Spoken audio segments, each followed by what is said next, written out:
Good evening, my friends. Tonight I want to share with you perhaps the most difficult yet most liberating teaching I have ever given. You must completely ignore what your outer reality is telling you. I can already see some of you tensing at these words. Your rational mind is protesting. But Neville, you're thinking, I have real problems, real debt, real sickness, real loneliness. How can I ignore what is right in front of me? And that is precisely the question I will answer tonight. Not with empty platitudes or wishful thinking, but with the profound understanding of how reality actually operates and how you can consciously use this knowledge to transform your entire life. What I am about to teach you will sound like insanity to those who are enslaved by their senses. But to those who are ready to claim their power as conscious creators, it will be the key that unlocks every door. Let me ask you something.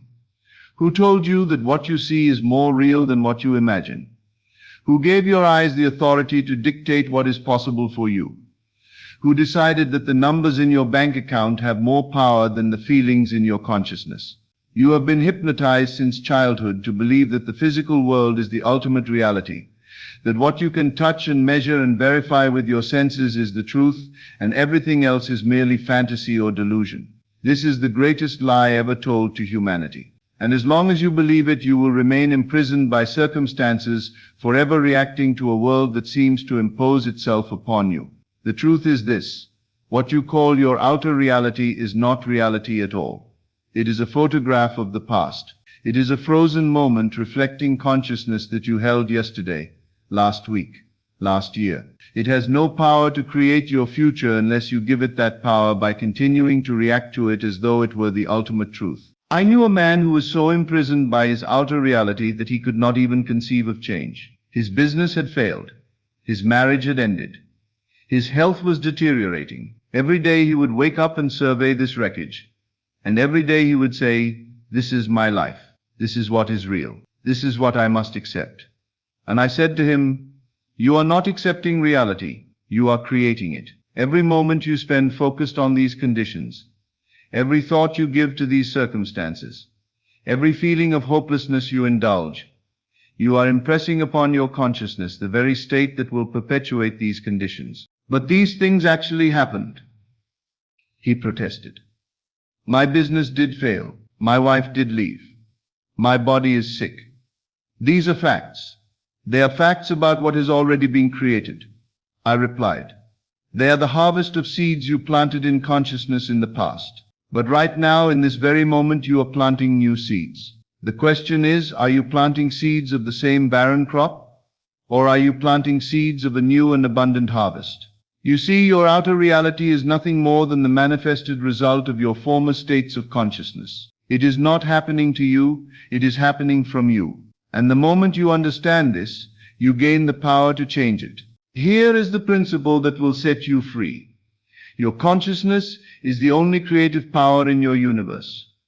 Not the economy, not other people, not luck or fate or circumstance. Your consciousness and your consciousness alone creates your experience. Every condition in your life, every situation you face, every person who appears in your world exists as they are because of the state of consciousness you have been occupying. Change your state of consciousness, and everything in your outer world must change to match it. This is not theory. This is not philosophy. This is observable, demonstrable law. The outer world is effect, never cause. It is the reflection, not the source. It is the shadow, not the substance.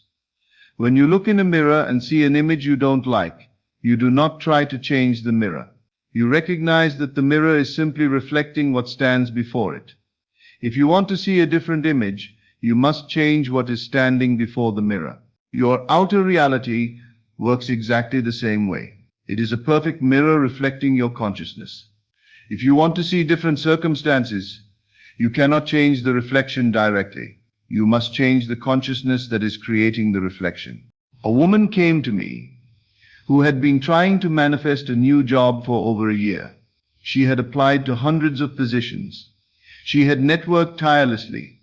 She had done everything the world tells you to do to change your circumstances through external action, but nothing was working, and she was becoming increasingly desperate and discouraged. I said to her, "You are trying to change the reflection while standing in the same place before the mirror. You are taking action in the outer world while maintaining the consciousness of unemployment, of lack, of not being wanted, and the mirror can only reflect what you are broadcasting from consciousness." "But I'm trying so hard," she said. "I'm doing everything I know to do." "That is exactly the problem," I replied.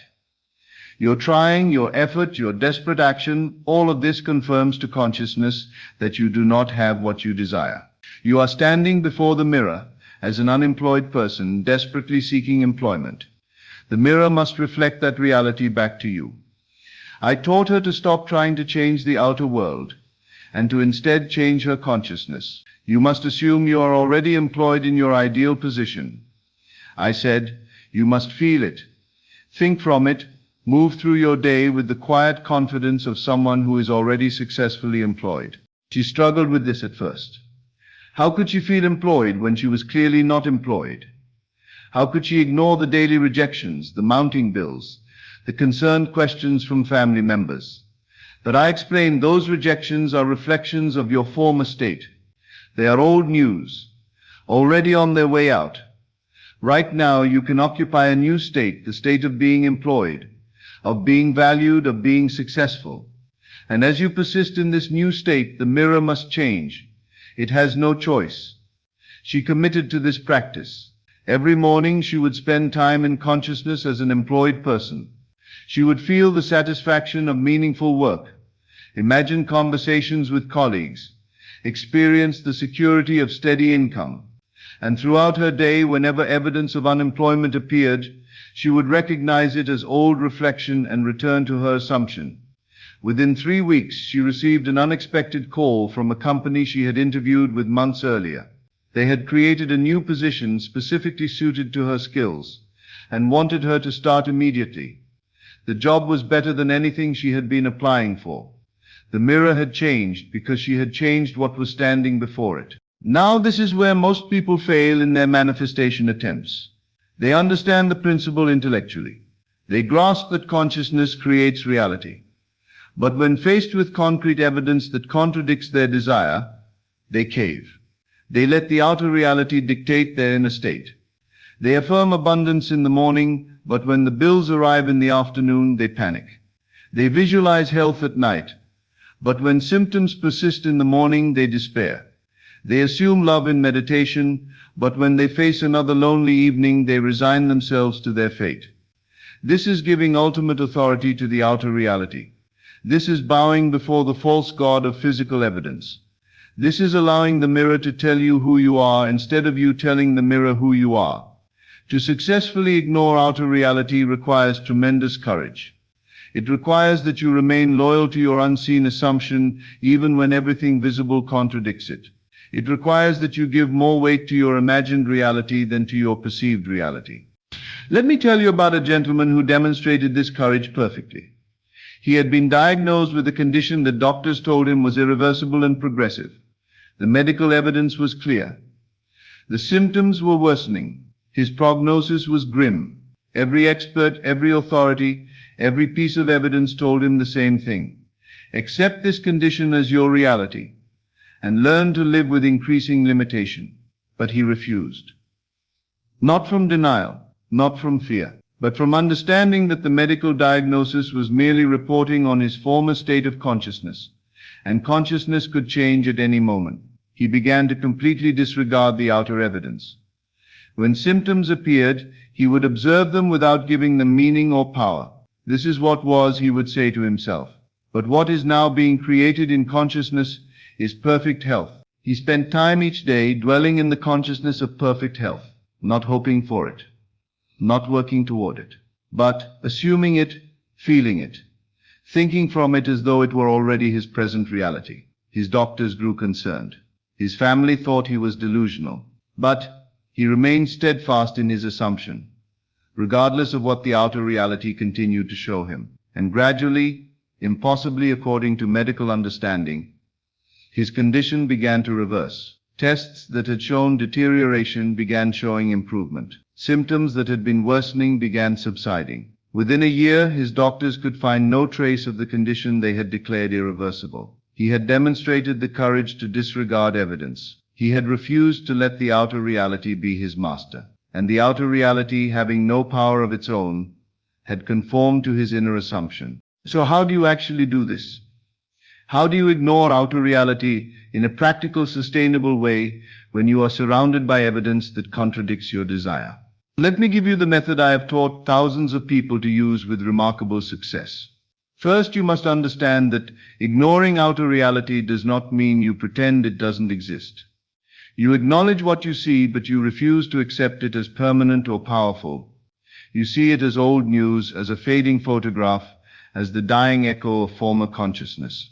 Second, you must create a new reality in your imagination with such vividness and feeling that it becomes more real to you than your physical circumstances. This is the key. Your imagined reality must feel more substantial, more true, more compelling than your physical reality. How do you do this? Through what I call the evening practice. Every night, as you prepare for sleep, you enter into your imagination with a specific purpose. You imagine a scene that would only exist if your desire were already fulfilled. Not a scene of getting what you want, but a scene that implies you already have it. A scene that takes place after your desire has manifested. If you desire financial abundance, do not imagine receiving money. Imagine what you would be doing with that abundance already in your possession. Perhaps you imagine writing a check for a charity donation with ease. Perhaps you imagine a conversation where you casually mention a purchase you made without any concern about cost. Make this scene specific, short, and sensory-rich. Experience it from inside it, as though you are actually there. Feel what you would feel. See what you would see. Hear what you would hear.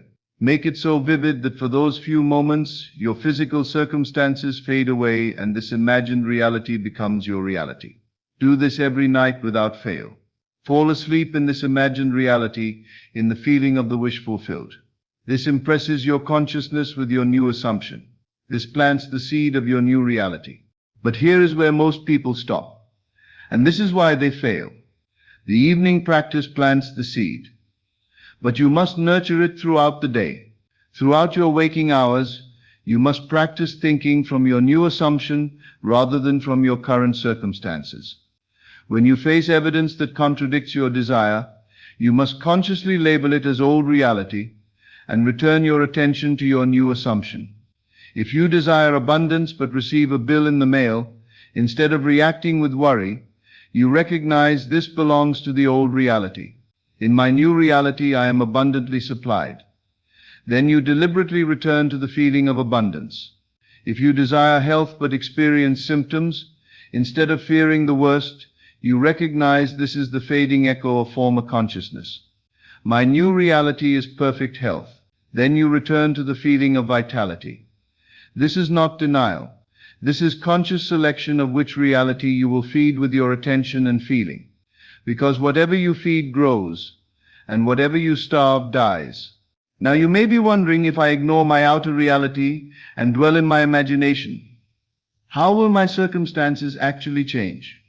Don't I need to take action? Don't I need to work with the world as it is? This is the beautiful mystery of how consciousness operates.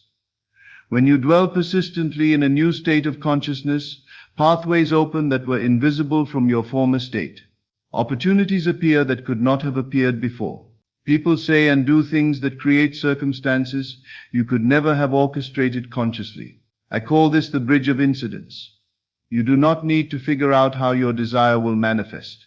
You do not need to plan the steps. You simply need to dwell in the state of the wish fulfilled, and the bridge will build itself. A young woman wanted to travel to Europe, but had no money, no time off from work, and no apparent way to make the trip happen. From her current state of consciousness, it was genuinely impossible, but she learned to ignore this outer reality. Every night she would imagine herself in the specific places she wanted to visit. She would feel the cobblestones under her feet in Paris, smell the flowers in an Italian garden, hear the sounds of a London street. She made these imaginal experiences so vivid that they became more real to her than her daily routine. And she would catch herself throughout the day, starting to think about all the reasons she couldn't go. I don't have the money. I can't get time off. It's not practical. But each time she would stop these thoughts and return to her assumption, I am someone who travels to Europe. This is natural for me. This is my reality. She did not scheme or force. She simply persisted in this new state of consciousness while going about her normal life. Within 2 months, a series of unexpected events unfolded. Her company announced a new program, sending employees to European offices for training. She was selected. The trip was paid. She spent 3 weeks visiting the exact cities she had been imagining. The bridge had built itself, not through her conscious planning, but through her persistent assumption that she was someone who traveled to Europe. Let me leave you with this final truth. Your willingness to ignore outer reality and dwell in your desired state reveals whether you truly understand this teaching or whether you are still enslaved by the tyranny of the senses. If you can look at circumstances that contradict your desire and remain peaceful, confident, and certain, you understand. If you can maintain your assumption despite all evidence to the contrary, you understand. If you can give more reality to your imagination than to your perception, you understand. But if you are constantly disturbed by outer conditions, if you let evidence shake your faith, if you cannot hold your assumption in the face of contradiction, then you are still worshipping the false god of physical reality. You are still bowing before the mirror instead of recognizing that you are what creates the reflection. The outer world has no power except the power you give it through your acceptance of it as ultimate reality. The moment you withdraw that power, the moment you recognize it as reflection rather than source, as effect rather than cause, as shadow rather than substance, you are free. Free to create consciously. Free to assume any state you choose. Free to manifest any desire you hold. Free to live from your imagination rather than from your circumstances. This is not escapism. This is not delusion. This is the most practical, powerful truth you can ever apply. Consciousness creates reality, and you control consciousness. Ignore outer reality as the final authority. Give your loyalty to your imagined reality. Persist in your assumption regardless of what you see, hear, or are told by others. And watch as the outer world, which has no creative power of its own, slowly and then suddenly conforms itself to match the reality you have dared to claim in consciousness. The mirror must reflect what stands before it. Change what stands before it. And the reflection must change. This is law. This is power. This is your inheritance as a conscious creator. Ignore outer reality. Dwell in your desired state. Persist until assumption hardens into fact. Thank you, and good evening. As always, thank you for joining me on this journey into the depths of consciousness. Remember, you are not here by accident. You are here because your soul is ready for this truth. Take these teachings and let them transform not just your mind, but your entire reality. Until we meet again in consciousness, keep assuming your greatness and living from the end of your desires. This is Best of Lectures, and I'll see you in the next video. Welcome, my friends. Tonight I want to explore with you something that could fundamentally change how you see yourself and your place in the world. The creative force that exists within human consciousness, and how understanding this force can transform every aspect of your life. We've all heard the phrase with God, all things are possible. But I want to suggest something that might challenge your thinking. This creative power isn't separate from you, it is you. The ancient texts speak of the Word becoming flesh, but perhaps they mean something deeper than we've traditionally understood. Perhaps they mean that the creative principle of the universe has taken up residence within human consciousness itself. Consider this carefully. If there is truly only one creative power in existence, and if that power operates through consciousness, then your consciousness must be an expression of that same divine creativity. We are not separate beings hoping for divine intervention. We are divine creativity in individualized form. When we examine our own experience, we find something remarkable, our capacity to imagine. This isn't just daydreaming or fantasy. It's the same force that brings all reality into being. Look around you right now. Everything you see, the chair you're sitting in, the building we're in, the clothes you wear, all of it was once merely imagined. Someone conceived these things in their mind before they became physical reality. Your imagination isn't just a tool you possess. It's your true identity. Every great achievement in human history began as someone's imagined possibility. The founding fathers of America didn't believe in the future as something that would happen to them. They believed in the future they could create. They had no evidence for democracy working, no precedent for their vision, yet they imagined it so vividly and persistently that it became the foundation of a nation. They understood something we've forgotten, that imagining creates reality. Not through magic or supernatural intervention, but through the natural operation of consciousness itself. When you consistently hold an assumption about reality, you literally think from that state. And thinking from a state creates that state in your external experience. This is how creation works, through assumption becoming fact. When you consistently assume something to be true, when you live in the feeling of already having what you desire, reality reshapes itself to match your inner state. It must, because consciousness is the only creative power, and what you persistently imagine, you inevitably experience. Let me share how this works in practice. Suppose you desire better health. The natural tendency is to focus on the problem, on what's wrong, on the healing process, on all the steps you think you need to take. But this keeps you mentally dwelling in the state of being unwell. Instead, imagine the end result. Picture a friend remarking how vibrant you look. Feel their genuine surprise at your transformation. Hear yourself responding with confidence about how wonderful you feel. Make this scene so real in your imagination that you can feel the emotions you would actually experience if this conversation were happening right now. This isn't positive thinking or wishful daydreaming.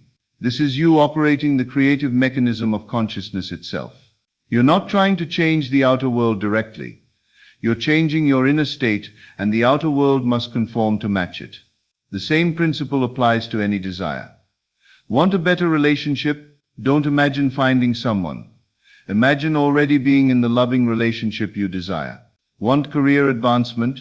Don't focus on the competition or the obstacles. Imagine colleagues congratulating you on your promotion. Want financial freedom? Don't worry about the how. Imagine the peace and security of already having what you need. Let me tell you about someone who proved this principle in a dramatic way.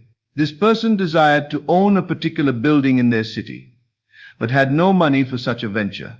Every day for 2 years, as they walked past that building, they would imagine seeing their family name on the marquee, not hoping for it, not planning how to get it, simply assuming it was already true. They would feel the pride of ownership, the satisfaction of success, the reality of their vision, as if it had already come to pass. They lived in that state consistently, day after day, until it felt more real than their current circumstances. One day, a complete stranger approached them with an extraordinary offer. This man, whom they had never met, proposed to purchase the building on their behalf, requiring only their signature and a promise to repay at modest interest over 10 years. No money down, no collateral required, just their commitment to the vision they had been holding.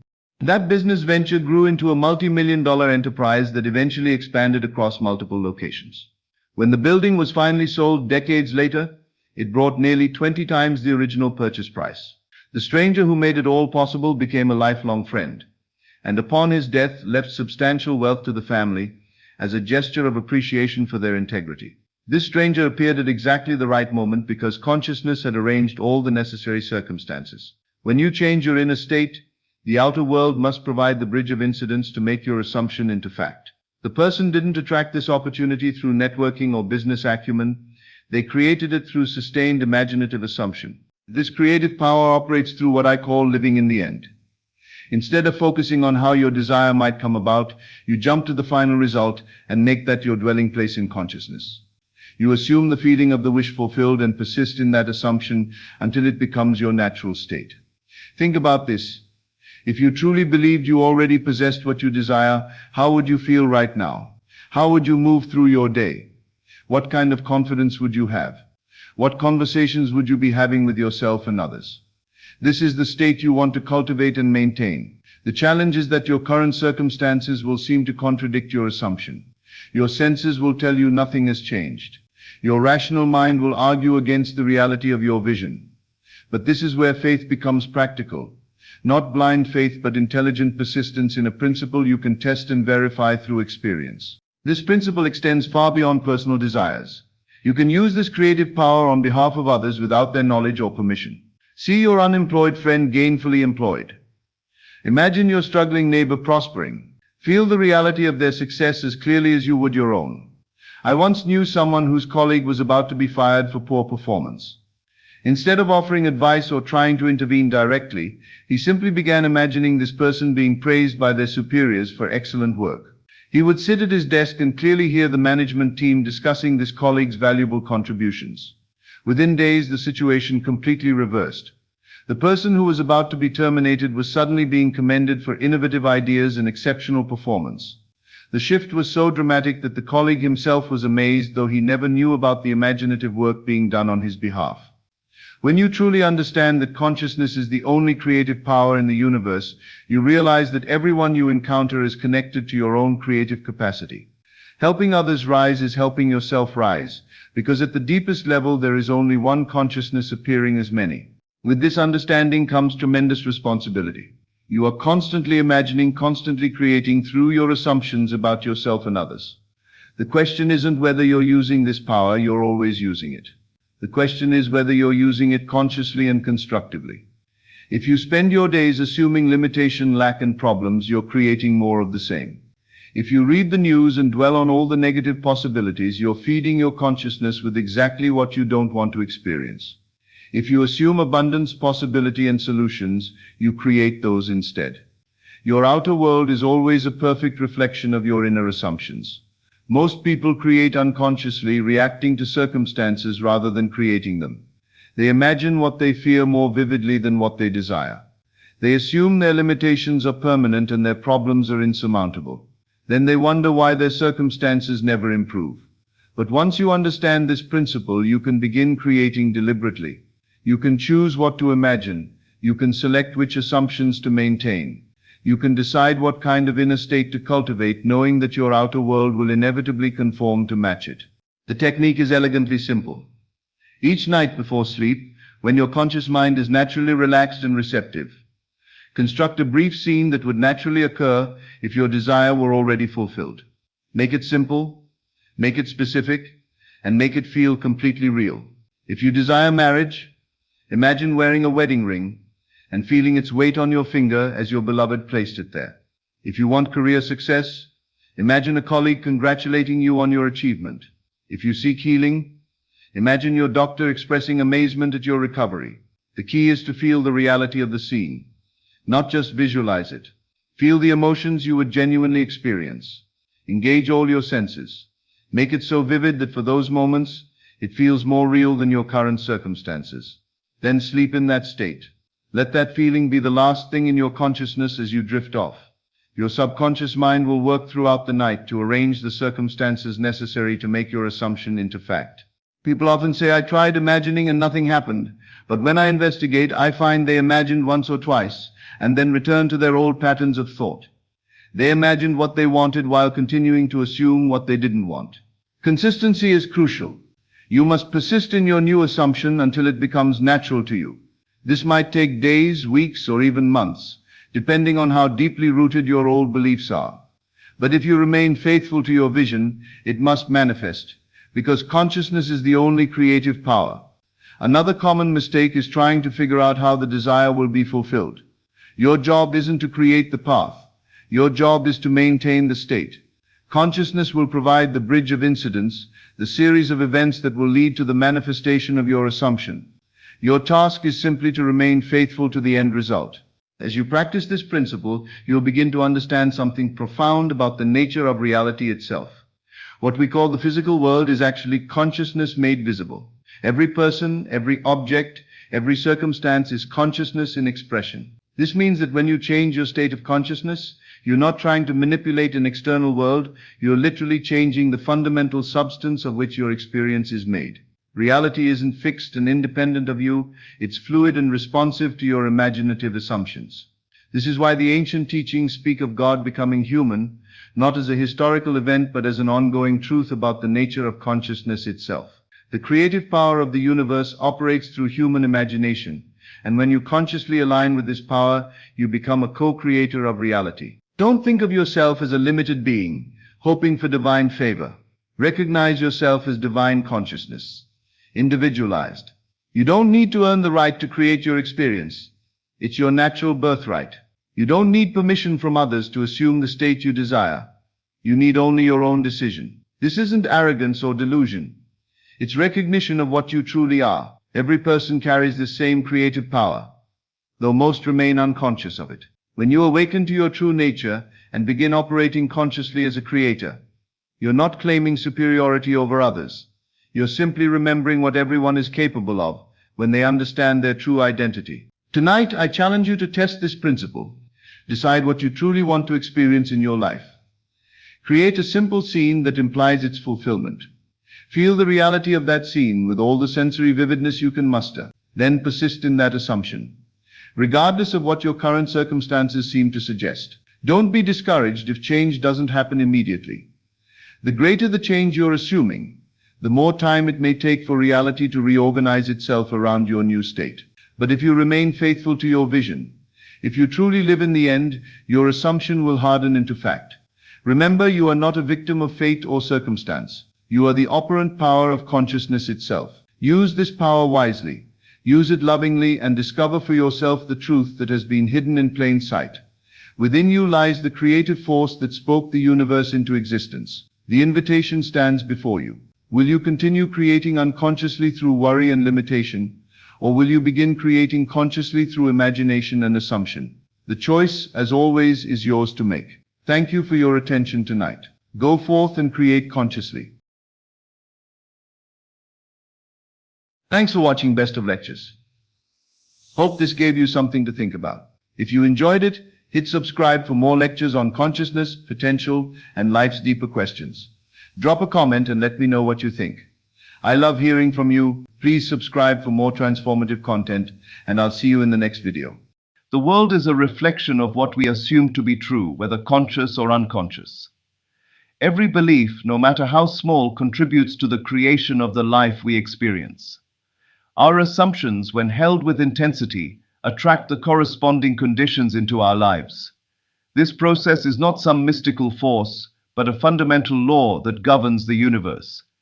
By mastering our assumptions, we can deliberately shape our destiny.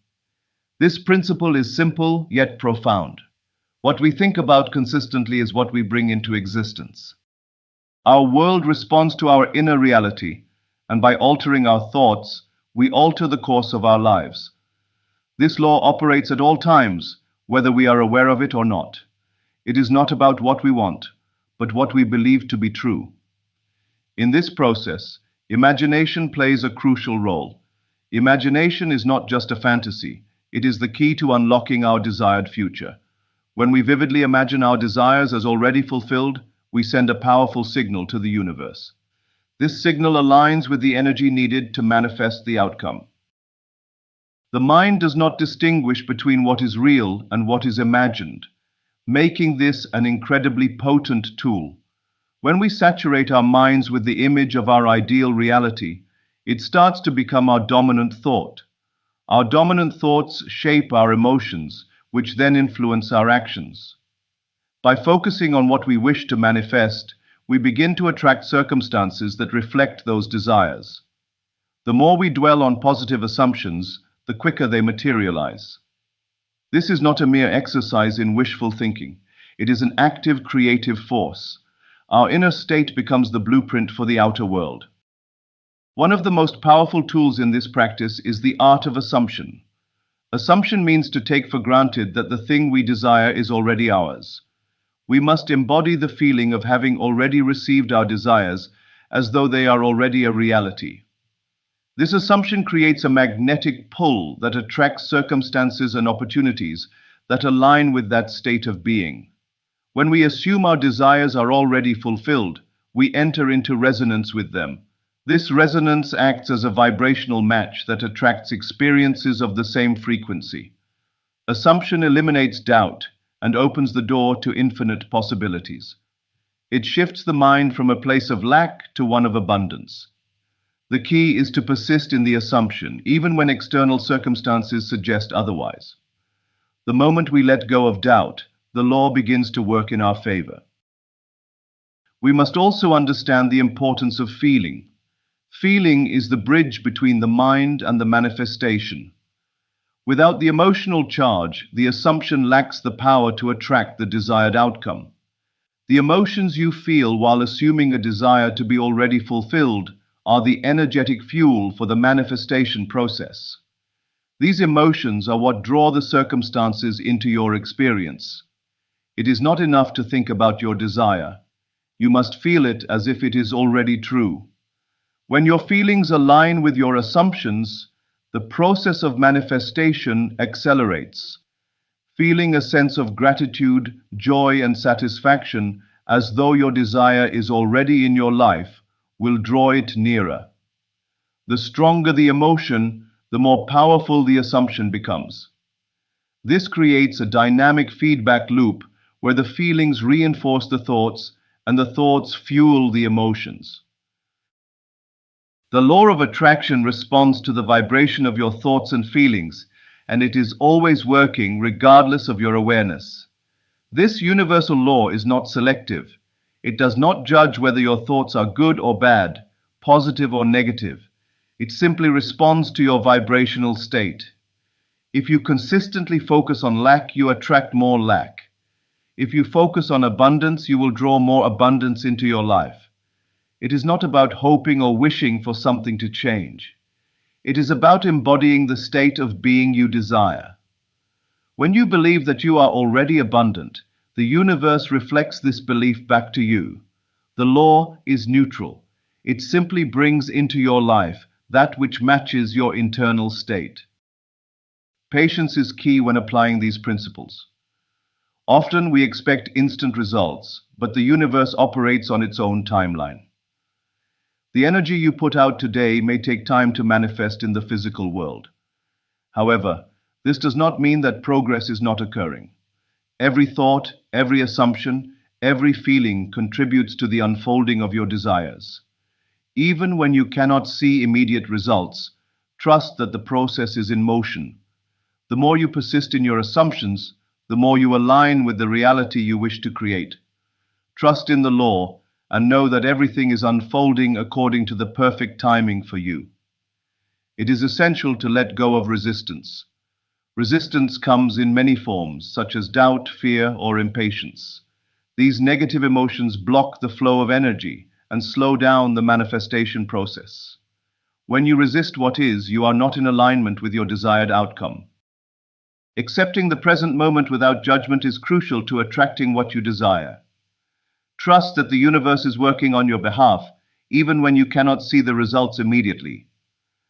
Releasing resistance allows your desires to flow naturally towards you. The key is to align your energy with the outcome rather than struggle against it. One of the most transformative practices is to live in the end result.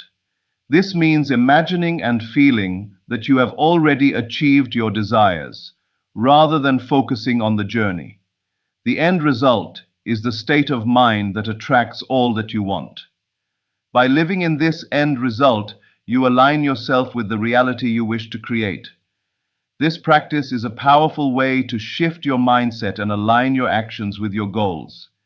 Instead of waiting for circumstances to change, live as though they have already changed. This shift in perspective creates a ripple effect that transforms your reality. Another crucial element is self-belief. If you do not believe that what you desire is possible, you will not be able to manifest it. Belief is the foundation upon which everything else is built. When you fully believe in your own power to create, you align with the energy necessary to manifest your desires. Doubt is the enemy of manifestation, as it introduces a conflicting energy that repels your desires. On the other hand, absolute faith in your ability to create allows you to move with certainty and confidence. Belief in yourself is not just about having a positive attitude, but about understanding the innate power within you to shape your world. It is also important to remember that the law of attraction works on a subconscious level. Often, our deepest beliefs are hidden beneath the surface of our conscious mind. These subconscious beliefs can either support or hinder our manifestation efforts. It is vital to become aware of any limiting beliefs that may be operating behind the scenes. Once you identify these beliefs, you can consciously work to replace them with more empowering assumptions. Changing your beliefs at the subconscious level requires consistent effort and repetition. Over time, these new beliefs will become the driving force behind your manifestations. The process of creation is ongoing and ever-evolving. As you continue to refine your assumptions and align with your desires, you are constantly shaping your future. Each moment offers the opportunity to shift your thoughts and feelings in the direction of your dreams. The universe is always responding to your vibration, and with every thought, you are sending out a signal. This signal is what attracts the circumstances and events that shape your life. By consciously directing your energy, you can guide your life toward your desired outcomes. The power of focus cannot be overstated. Where your attention goes, energy flows. By focusing on what you want rather than what you do not want, you magnetize those things into your life. The more you focus on your desires, the more they expand. On the other hand, focusing on problems or lack only serves to perpetuate them. Focus is a tool that allows you to direct the flow of energy toward your goals. It is not about ignoring challenges, but choosing to place your energy on solutions. By keeping your attention fixed on your desired outcome, you create a mental and emotional environment that supports the manifestation process. It is also helpful to maintain a state of gratitude throughout the process. Gratitude is one of the most powerful emotions you can experience. When you are grateful for what you already have, you signal to the universe that you are ready to receive more. Gratitude shifts your vibration from lack to abundance, attracting more things to be thankful for. When you live in a state of gratitude, you align yourself with the frequency of receiving. This emotional state amplifies your assumptions and accelerates the manifestation process. Living in harmony with the natural rhythms of life also contributes to successful manifestation. Nature operates on cycles, and by aligning with these cycles, we can more effectively create our desired reality. The ebb and flow of life are a reflection of the ebb and flow of energy within us. Understanding that there are times for action and times for rest can help you avoid burnout and frustration. Trust the process and allow things to unfold in their own time. Another important aspect is to take inspired action. Manifestation is not a passive process. It requires you to take steps toward your desires. These actions do not need to be forceful or strenuous. Instead, they should feel natural and in alignment with your assumptions. When you are living in the assumption that your desires are already fulfilled, you will be guided to take inspired action. This action will feel effortless and aligned with the flow of your desires. Trust that the universe will guide you to the right opportunities, people, and experiences that will bring you closer to your goals. The more you practice these principles, the more natural they will become. Over time, you will develop a deep sense of knowing that you are the creator of your reality. The process of manifestation will become second nature, and you will be able to manifest your desires with ease. This is not about forcing things to happen. It is about trusting in your ability to align with the energy of creation. As you continue to practice and refine these principles, you will begin to see your desires materialize more quickly and effortlessly. Trust is a fundamental element in this process. Trusting the universe, the process, and yourself is crucial to successful manifestation. When you trust, you let go of the need for control and allow things to unfold in their own time. Trusting that everything is happening for your highest good helps you maintain a positive, focused mindset.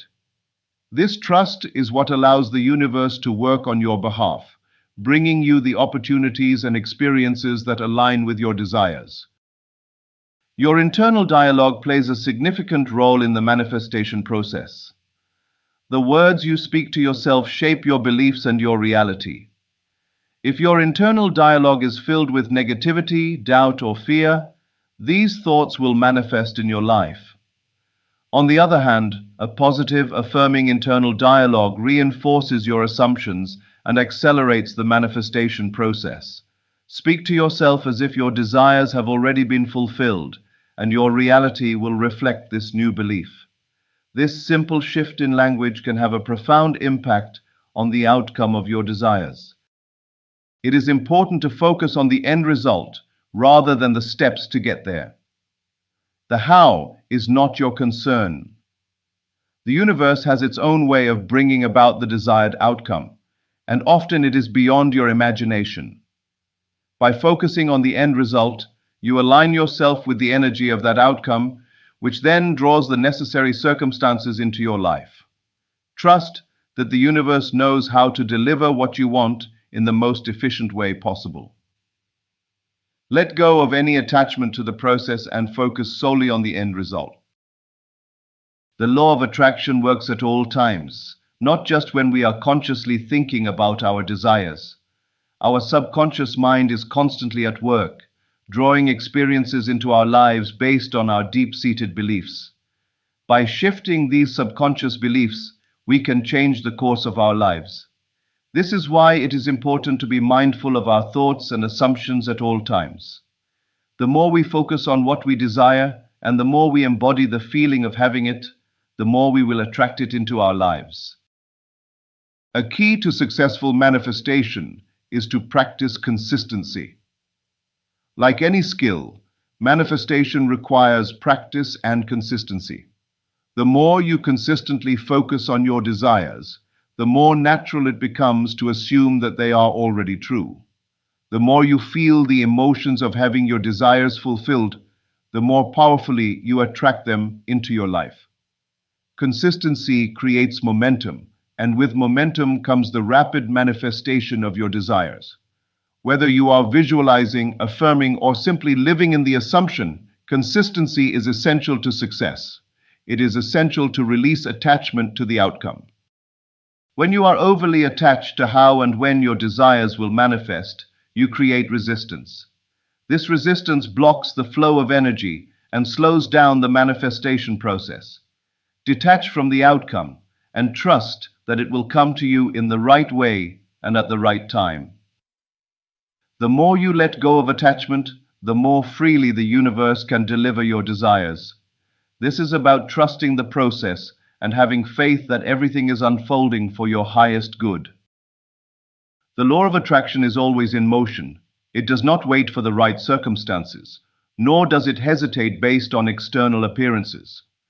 It is constantly responding to your thoughts and feelings, bringing you experiences that match your dominant assumptions.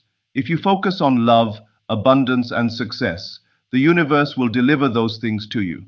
If you focus on fear, lack, and limitation, the universe will deliver more of those experiences. The key is to consistently focus on what you want rather than what you do not want. Every thought carries energy, and this energy attracts like energy. Your thoughts, whether positive or negative, send out a vibration into the universe that attracts experiences of the same frequency. The more positive and aligned your thoughts are with your desires, the more quickly they will manifest. The more negative and contradictory your thoughts are, the more you will attract experiences that match that energy. By controlling your thoughts and aligning them with what you desire, you can begin to shape your reality. Living in alignment with your desires requires you to embody the feelings of having already achieved them. This is the essence of living in the end. When you can feel the joy, satisfaction, and fulfillment of having your desires now, you are in the most powerful state for manifestation. Your feelings are the key to creating the life you want. By consistently living in the end result, you attract all the circumstances, people, and opportunities that align with your desires. The process of manifestation requires a deep level of trust in the unseen. You may not always be able to see the changes occurring on a physical level, but know that the universe is working behind the scenes. Every thought, feeling, and assumption you have is contributing to the unfolding of your desires. Trust that the law is always working, even when you cannot see it. Believe in the unseen forces at work, and know that everything is aligning perfectly for your benefit. The law of attraction is not a passive force. It requires you to actively engage with it. It requires you to focus on your desires, feel them as if they are already true, and assume that they are on their way. By doing so, you become a magnet for your desires. The more you embody these principles, the more you will see the world around you shift in response. Remember that you are the creator of your reality, and the law of attraction is always working in your favor when you align your thoughts, feelings, and assumptions with your desires. If this content made sense to you, don't keep this knowledge to yourself.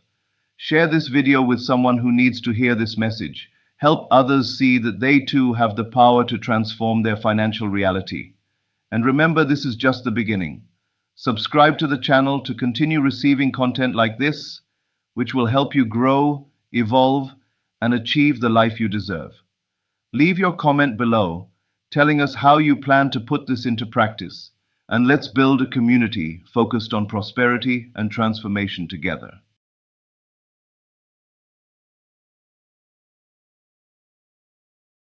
Have you ever wondered if your thoughts are secretly shaping your reality, and that they might be the most powerful tool you have?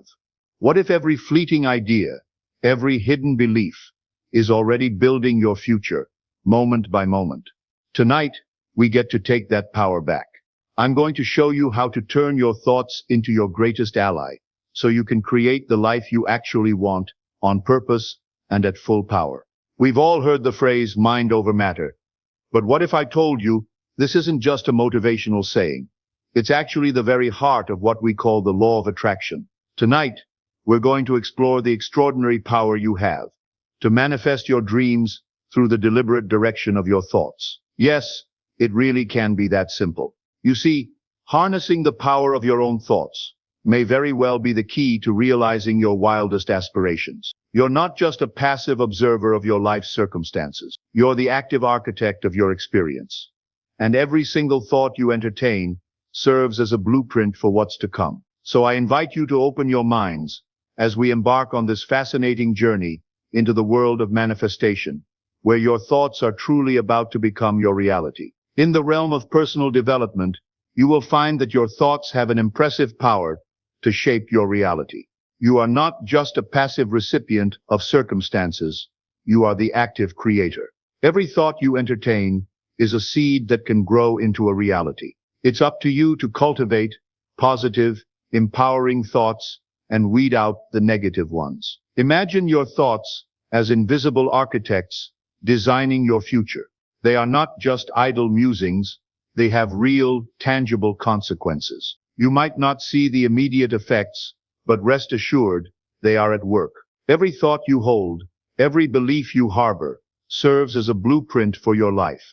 You have heard the saying, you are what you eat. Now consider this, you are what you think. Your thoughts are the raw material from which your life is crafted. And you, my friend, are the master craftsman. You hold the chisel and the hammer. You have the power to sculpt your life into a masterpiece of your choosing. Don't underestimate the power of your thoughts. They are your most potent tool for personal growth and transformation. Harness them, direct them towards your dreams, and watch as they become your reality. You have got a powerful tool at your disposal, and it's time to understand how to use it. The theory of manifestation is all about turning your thoughts into tangible realities. Think of your mind as a magnet, attracting circumstances, people, and resources that align with your thoughts. Believe it or not, you are creating your reality every moment with every thought. You are like a sculptor, shaping the clay of your life with the chisel of your mind. You see, the universe operates on energy and vibrations. Your thoughts are energy, your feelings are vibrations, and together they act as a signal to the universe. Send out positive, hopeful signals, and you will attract positive, hopeful experiences. It's as simple as that. But how, you might ask, how do I manifest my desires? It starts with clarity. Be clear on what you want. Visualize it, feel it, and then release it to the universe. Trust that it will come to fruition. Next, be consistent. Your thoughts should align with your desires, not contradict them. If you desire wealth but constantly worry about lack, you are sending mixed signals. So focus on abundance instead. Finally, take action. Manifestation isn't about sitting around and waiting. It's about doing, moving, living in alignment with your desires. You have got this. You can manifest your dreams. Remember, you are not at the mercy of circumstances. You are the creator of them. So go ahead. Shape your world with your thoughts. Manifest your destiny, one thought at a time. Now let's delve into the basics of the law of attraction, a principle that's deeply intertwined with the role of manifestation. At its core, the law of attraction states that like attracts like. Put simply, your thoughts and feelings shape your reality. You are a magnet, attracting the experiences, people, and outcomes that align with your thoughts and emotions. Think of your mind as a garden. The seeds you plant, nurture, and cultivate grow into the realities of your life. If you consistently plant seeds of positivity, you will reap a life filled with joy, success, and abundance. On the other hand, if you let weeds of negativity take over, you will find yourself in a cycle of lack and disappointment. Don't underestimate the power of your thoughts and emotions. They are your tools for creation. You have the capacity to mold your reality like clay in your hands. The key is to focus on what you want, not on what you don't want. Remember, the law doesn't discern between good and bad. It simply matches your energy. Project positivity, gratitude, and optimism, and you will attract the same. This isn't just wishful thinking. It's a principle of the universe, a law as real and unwavering as gravity. It's an empowering truth that you have control over your life. Believe in the law of attraction, harness its power, and you will see incredible changes. You are not just a passive observer in your life. You are an active participant, shaping your destiny with every thought and feeling. So start now. Think positive, feel positive, and watch as your world transforms. While understanding the law of attraction is crucial, it's equally important to recognize the role positivity plays in manifestation. You see, the universe is like a giant mirror reflecting back to you what you put out there. If you exude positivity, you will attract positive outcomes. Like a magnet, your positive thoughts, feelings, and actions pull in positivity from the universe. However, maintaining a positive mindset isn't always easy, is it? Life throws curveballs, and it's tempting to let negativity seep in. But remember that you are in control. You have the power to change your thoughts, and consequently your reality. Every time you catch yourself dwelling on the negatives, flip the script. Replace those negative thoughts with positive ones. Visualize your dreams as if they are already happening. Feel the joy, the pride, the success. Bask in that positivity. Let it fill you up and watch as it manifests into your reality. Positivity is more than just a mindset, it's a lifestyle. It's about being grateful for what you have while striving for what you want. It's about finding the silver lining in every situation. It's about believing in your ability to manifest your dreams. Let's dive into the fascinating world of neuroscience that backs up the power of positive thinking.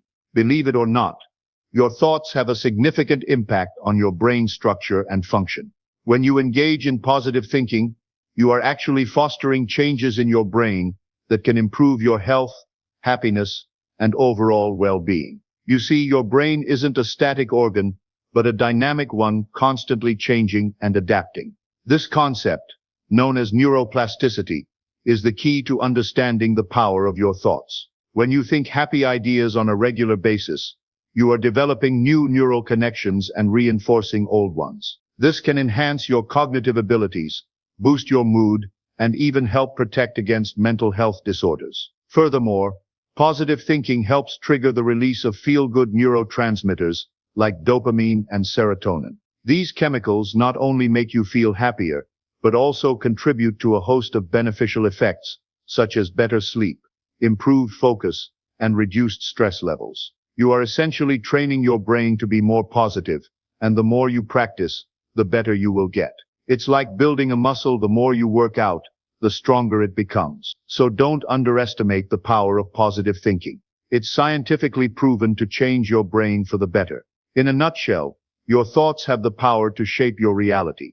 So why not make it a positive one? Embrace positive thinking and watch as it transforms not only your mind, but your life as well. You might have several misconceptions about manifestation, and it's important to address them to fully leverage this powerful tool. You may think it's all about wishful thinking, or that it's a quick path to easy riches, but that's not the case. Manifestation is a process that requires focus, clarity, and a deep understanding of your desires. Think of it as a journey, not a race.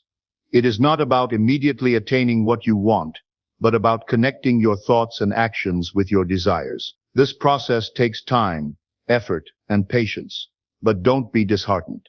The results are worth the wait. Another common misconception is that negative thoughts will destroy your chances of successful manifestation. But it's not about never having negative thoughts, it's about acknowledging them, understanding where they are coming from, and then consciously shifting your focus to positivity. Remember, it's okay to stumble.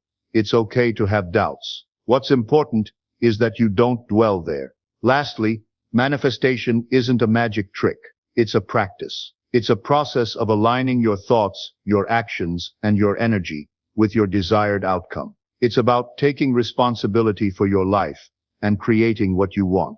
Shifting your focus to the present moment, practicing mindful thinking can offer you tremendous benefits and enhance your manifestation process. You are not just developing a habit, you are cultivating a superpower. This sense of mindfulness empowers you to control your thoughts and emotions, rather than allowing them to control you. Imagine a life where you are less reactive to stress and more tuned into the joy and happiness of the present. That's what mindful thinking can do for you. It can reduce anxiety and depression, improve your concentration and memory, and even enhance your physical health. It's not magic, it's science. But it's not just about the personal benefits. Embracing mindful thinking can bring positivity into your interactions with others. You will find yourself listening more, judging less, and experiencing deeper, more meaningful connections. Now let's talk about manifestation. Mindful thinking can supercharge your manifestation process. By becoming fully aware of your thoughts, you can direct them towards your desires with precision and clarity. The universe responds to clear, focused thought, so imagine the power you hold when you are in full control of your mind. Don't underestimate the power of mindful thinking. It's a tool, a weapon, a shield, and a guide all in one. It's time to tap into this power, to embrace the present, and to become the architect of your destiny. So what are you waiting for? Start practicing mindful thinking today. Experience the power, the peace, and the potential it holds. You've got this. Harnessing the power of mindful thinking. Let's now delve into the specific steps you need to take for effective manifestation. Trust me, it isn't as daunting as it may seem. Firstly, you need to get clear on precisely what you want. This isn't just about wishing vaguely for more money or happiness. Be specific. Decide on the exact amount or the specific sources of joy. The more precise you are, the more your energy can align with your desire. Secondly, ask the universe for what you want. You are not merely wishing on a star here. You are actively expressing your desires to the universe in a mindful, intentional way. This can be done through visualization, affirmations, or even writing it down. Next, trust the process. It's easy to get caught up in doubts and fears, but it's vital that you trust in the universe's ability to deliver. Remember, your thoughts are potent. They are the seeds you are sowing for your future. Lastly, be open to receiving. When the universe begins to respond, don't shrug it off as coincidence.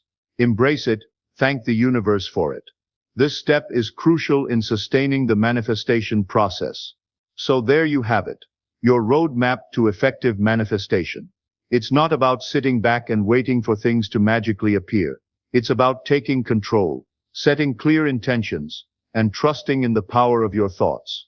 You are more powerful than you realize. The power of affirmations plays an instrumental role in the law of attraction, acting as a conduit for your thoughts and desires to reach the universe. These powerful statements or beliefs you tell yourself can shape your reality, bring about change, and attract what you want in life. Think of it this way. Your mind is a broadcasting station, sending out vibrations to the universe. When you consciously choose positive affirmations, you are tuning your station to a frequency that attracts positive outcomes. You are telling the universe exactly what you want, and it's listening. Consider the most successful people you know. They didn't just sit around waiting for success to happen. They affirmed their dreams, their ambitions, their goals. They believed in their potential, even when faced with setbacks. They knew the power of a positive mindset, and they harnessed it through affirmations. But here's the key. You can't just say your affirmations. You have to believe them. You have to live them. That's the real power behind affirmations. They are not just words. They are your beliefs, your truth, and your future.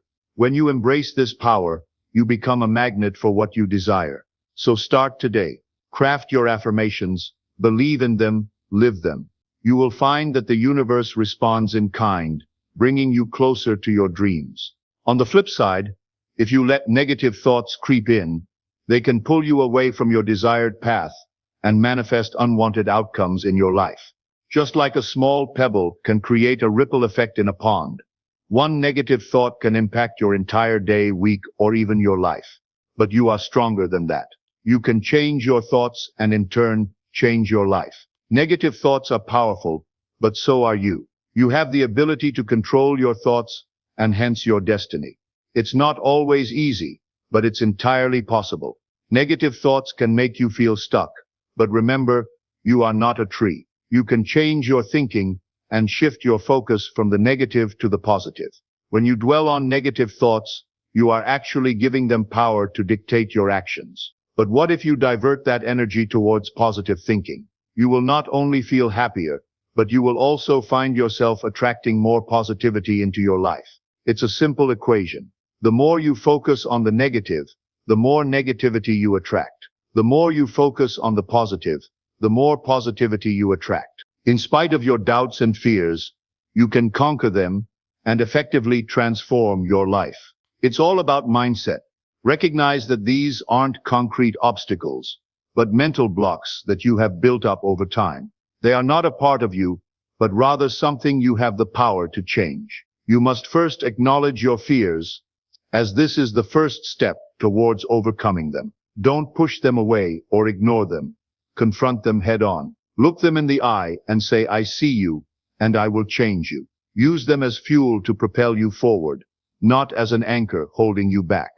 Understand that doubt is natural. It's your mind's way of questioning, of seeking answers. Don't see it as a negative, but rather an opportunity for growth. Remember, every question is a chance to learn something new. Next, turn to action. Don't allow fear to paralyze you, but make it motivate you. Begin with baby steps and gradually increase your confidence. You will soon realize that the fear of the unknown was just that, unknown. Once you dive in, you will find that you are stronger and more capable than you ever imagined. Finally, practice self-affirmation. Remind yourself of your strengths, your achievements, and your potential. You are capable, you are strong, and you can conquer your fears. Now that you are equipped to overcome doubts and fears, let's move on to the power of visualization. After all, seeing is indeed believing. While you are overcoming your doubts and fears, it's crucial you start visualizing your success. Because when you clearly picture your goals, you are more likely to achieve them. Visualization isn't just daydreaming. It's a powerful tool that can propel you towards your goals. You have got to see it to believe it. And even more importantly, you have got to believe it to see it. Imagine that you are a painter. The canvas is your life, and you are holding the brush. Each stroke represents your thoughts, your actions, your beliefs. If you paint a picture of success, of achievement, of overcoming obstacles, that's what you are likely to get. It's as simple as that. You see, the power of visualization lies in its ability to influence your mindset. It's a technique that can fuel your motivation, boost your confidence, and improve your focus. Every day, take a moment to close your eyes, breathe deeply, and picture your success. Visualize every detail, every step you need to take, every milestone you need to reach. Feel the joy of your achievement, and let it fill you with determination. Just as you frequently use visualization to shape your thoughts, it's equally important to incorporate mindfulness techniques into your routine to better understand and control your mind. Mindfulness, at its simplest, is the ability to be fully present, aware of where you are and what you are doing, and not overly reactive to what's going on around you. It's a skill that can be honed, and it starts by learning a few key techniques. Start by setting aside some time each day for mindfulness. Even just 5 minutes can make a significant difference. Close your eyes and concentrate on your breathing. Take note of the sensations of air entering and leaving your body. If your thoughts wander, gently bring them back to your breath. Next, try mindful eating. Savor each bite, taking note of the flavors and sensations. This not only enhances your enjoyment of the meal, but also encourages healthier eating habits. Lastly, practice mindful listening. When someone is speaking to you, pay full attention to them, pushing aside any internal or external distractions. This improves relationships and reduces misunderstanding. Remember, mindfulness isn't about achieving a state of eternal calm or emptiness. It's about being fully engaged in each moment. It's about learning to accept your thoughts, feelings, and the world around you just as they are. When you master these techniques, you are not only more in control of your thoughts, but also better equipped to create a positive mindset. With a positive mindset, you will find that achieving your goals isn't just possible, it's probable. Your thoughts are more powerful than you realize. They shape your reality, creating a self-fulfilling prophecy. If you believe you can do something, you are more likely to put in the effort required to make it happen. Instead of doubting yourself, visualize your success. See yourself standing at the finish line, basking in the glory of your achievement. Feel the thrill of accomplishment. Hear the applause of your peers. Embrace this vision as your reality. It doesn't matter if, but when. Remember, there's no try in the language of success. You either do or you don't. So let's remove try from your vocabulary. Replace it with will. You will achieve your goals. You will succeed. Speak these words to yourself and believe them. Positivity isn't just a state of mind. It's a habit. Practice it daily. Start each day with a positive affirmation. Remind yourself of your strengths. Recognize your progress. Celebrate your small victories. They add up to big ones. Positive thinking isn't about ignoring life's challenges.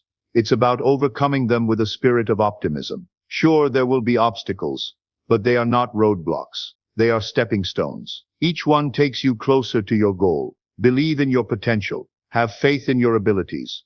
Keep your eyes on the prize. With a positive mindset, achieving your goals isn't just possible, it's inevitable. You have got this. Now let's delve into the power of manifestation. Another crucial aspect of personal growth that goes hand in hand with positive thinking. Manifestation is the process of turning your thoughts, dreams, and desires into reality. It's not some magical trick, but a practical tool that can help you shape your future and reach your goals. Imagine the possibilities if you could turn your thoughts into tangible results. Sounds amazing, right?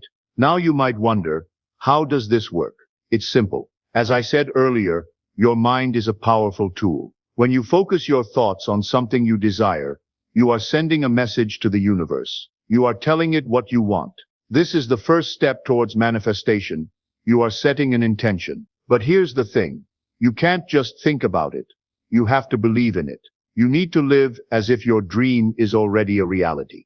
This is where positive thinking comes in. It's a powerful ally in the process of manifestation. When you think positively, you are creating a vibrational match for your desires. You are aligning yourself with your goals. Finally, you must take action. Manifestation isn't about sitting back and waiting for things to happen. It's about taking proactive steps towards your goals. It's about growth, personal development, and most importantly, believing in yourself. Boost your confidence through positive affirmations.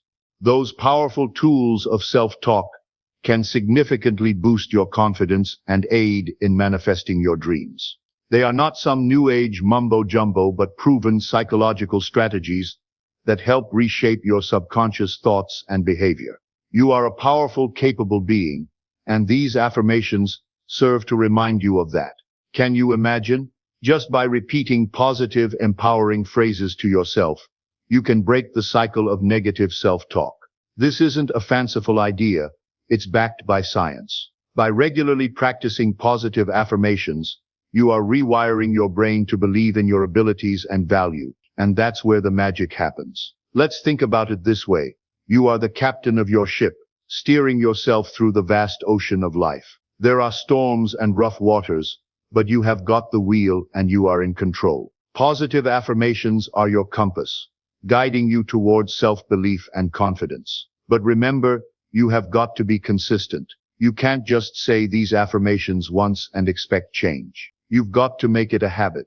Every morning, stand in front of your mirror, look yourself in the eyes, and tell yourself that you are capable, you are deserving, you are enough, because you are. In your journey towards self-improvement, understanding the psychology of belief systems can be a real game changer. Your belief systems, those intricate webs of knowledge and experiences that shape your understanding of the world, are powerful tools for personal growth.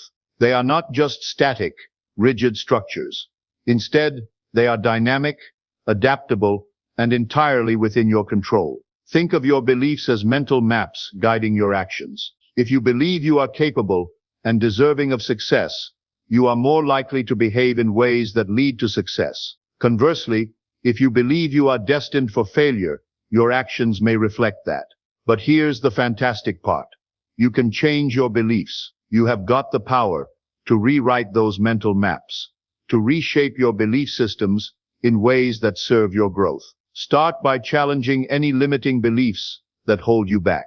Ask yourself, is this belief really true? Does it serve my highest good? If not, it's time to let it go. Next, cultivate positive beliefs that empower you.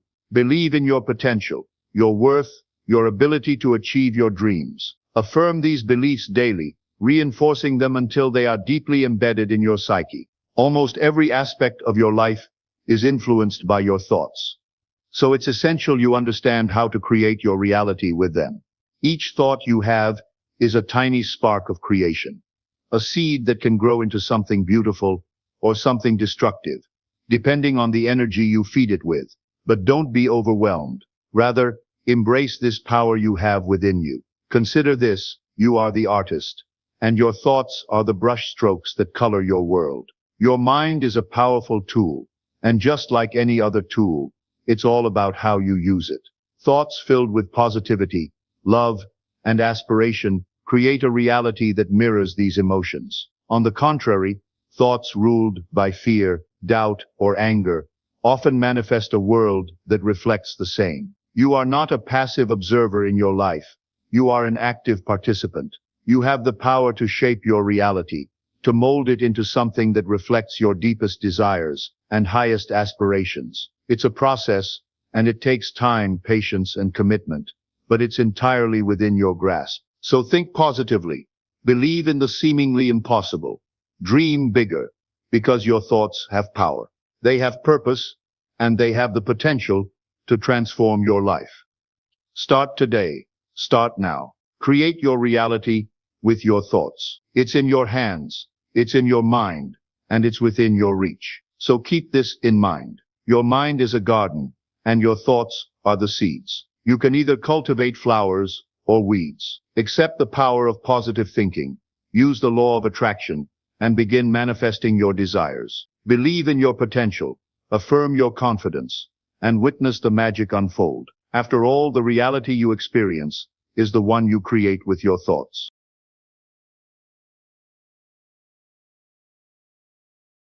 What if I told you that your bank account right now has absolutely nothing to do with your ability to create massive wealth? What if I told you that someone living paycheck to paycheck could manifest $10,000 faster than a millionaire could manifest their next million?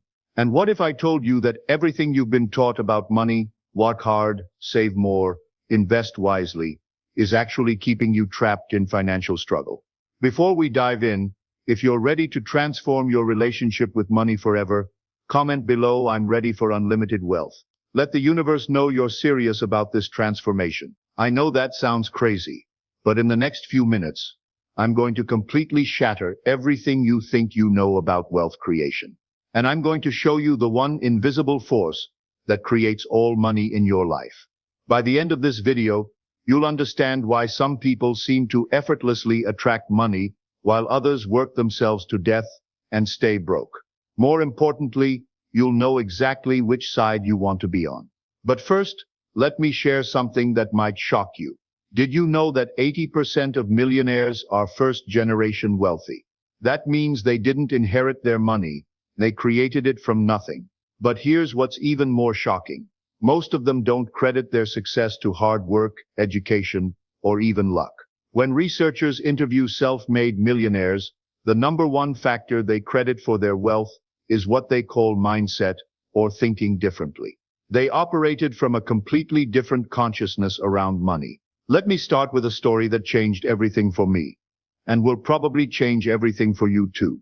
Two people, both 35 years old, both college graduates, both living in the same city with the same cost of living. Person A works 60 hours a week at their corporate job, has 3 side hustles running on weekends, follows every financial guru's advice religiously, budgets every single penny that comes in and goes out. They read investment books voraciously, attend wealth seminars religiously, track their expenses obsessively, and sacrifice their social life for financial goals. They do everything the experts tell them to do. Person B works part-time at a job they absolutely love, spends money freely on things that bring them joy and fulfillment, never worries about their finances, never checks their bank balance obsessively. They've never read a finance book or attended a wealth seminar in their life. They don't even have a budget.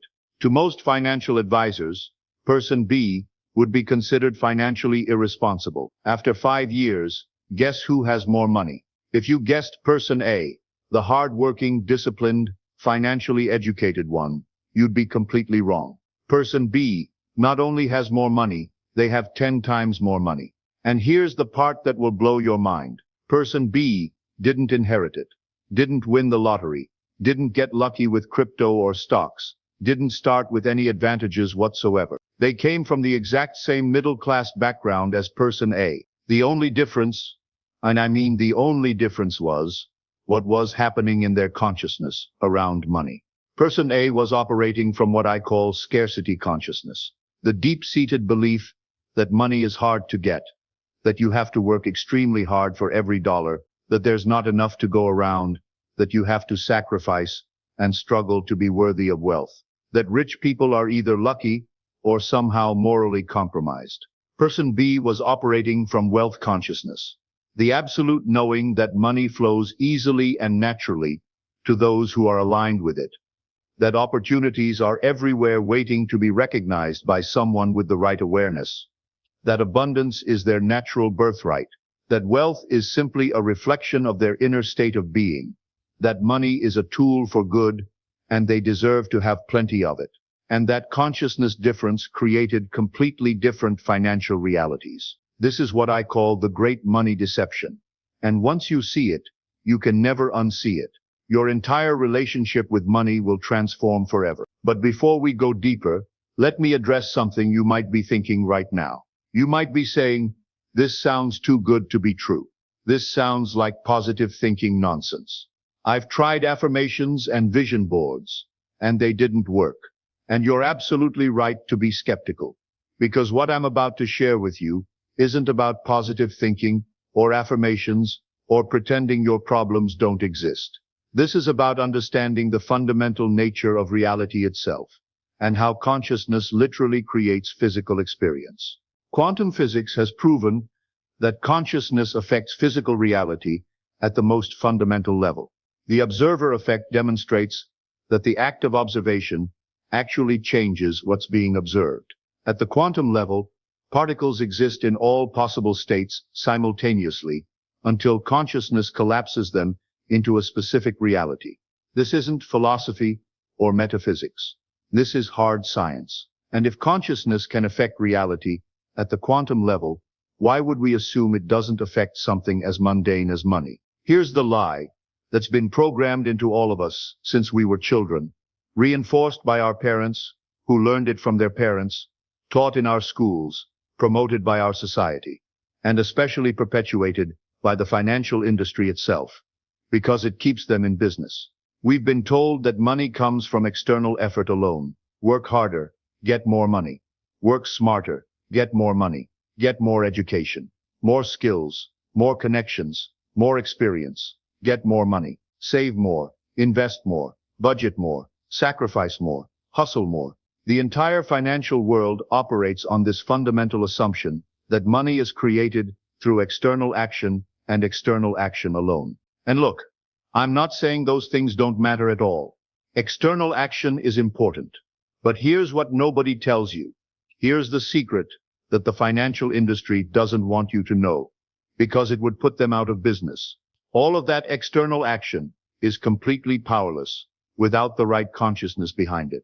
You can have the best financial strategy in the world, but if your consciousness is tuned to scarcity, that strategy will fail. You can work 80 hours a week, but if your inner state is one of lack and limitation, you'll stay broke no matter how hard you work. Think about it like this. And this analogy will change how you see everything. You have two people planting identical seeds, same size, same genetic potential for growth. One person plants their seeds in rich, fertile soil that's been prepared with organic nutrients, perfect drainage, optimal pH levels, ideal moisture content, and perfect conditions for growth.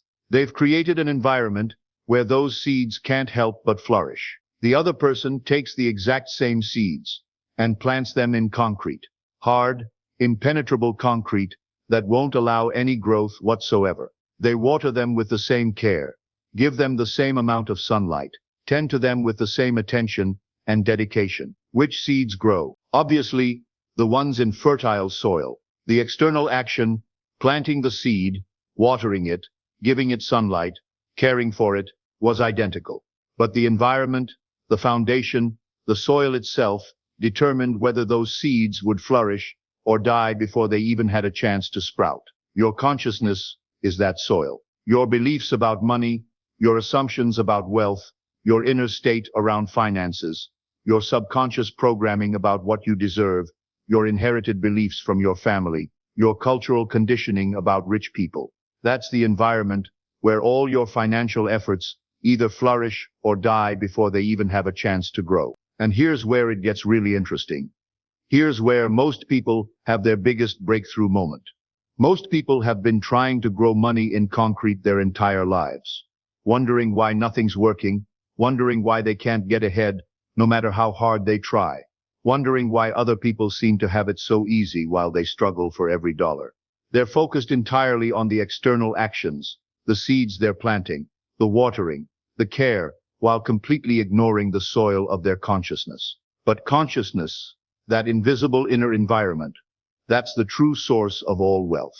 And once you understand this, once this really clicks at a deep level, everything changes. You stop being a victim of your circumstances and start being the conscious creator of your financial reality. So let me ask you something that might seem obvious at first, but I want you to really think about it, really contemplate it deeply. Where does money actually come from? Most people would immediately say work or business or investments or the stock market or real estate. But think deeper than that. Think about the fundamental source. Where do business ideas come from? Where do investment opportunities come from? Where do job opportunities come from? Where do the insights that lead to financial breakthroughs come from? Where do the innovations that create billion-dollar companies come from? They come from consciousness, from awareness, from your ability to recognize patterns that others miss, see possibilities that others overlook, and attract what already exists in the infinite field of potential. Every single dollar that has ever entered your life came to you through your consciousness first. You became aware of an opportunity that others didn't see. You recognized a possibility that others missed. You had an idea that others didn't have. You met the right person at the right time. You were in the right place when the opportunity presented itself. You had the insight that led to the breakthrough. And here's the key that changes everything. The money was always there, existing in the quantum field of infinite possibilities, waiting for someone with the right consciousness to recognize it and claim it. Think about this. Every business that exists today, every fortune that's been made, every financial opportunity that's ever manifested, all of these existed as possibilities long before someone made them real.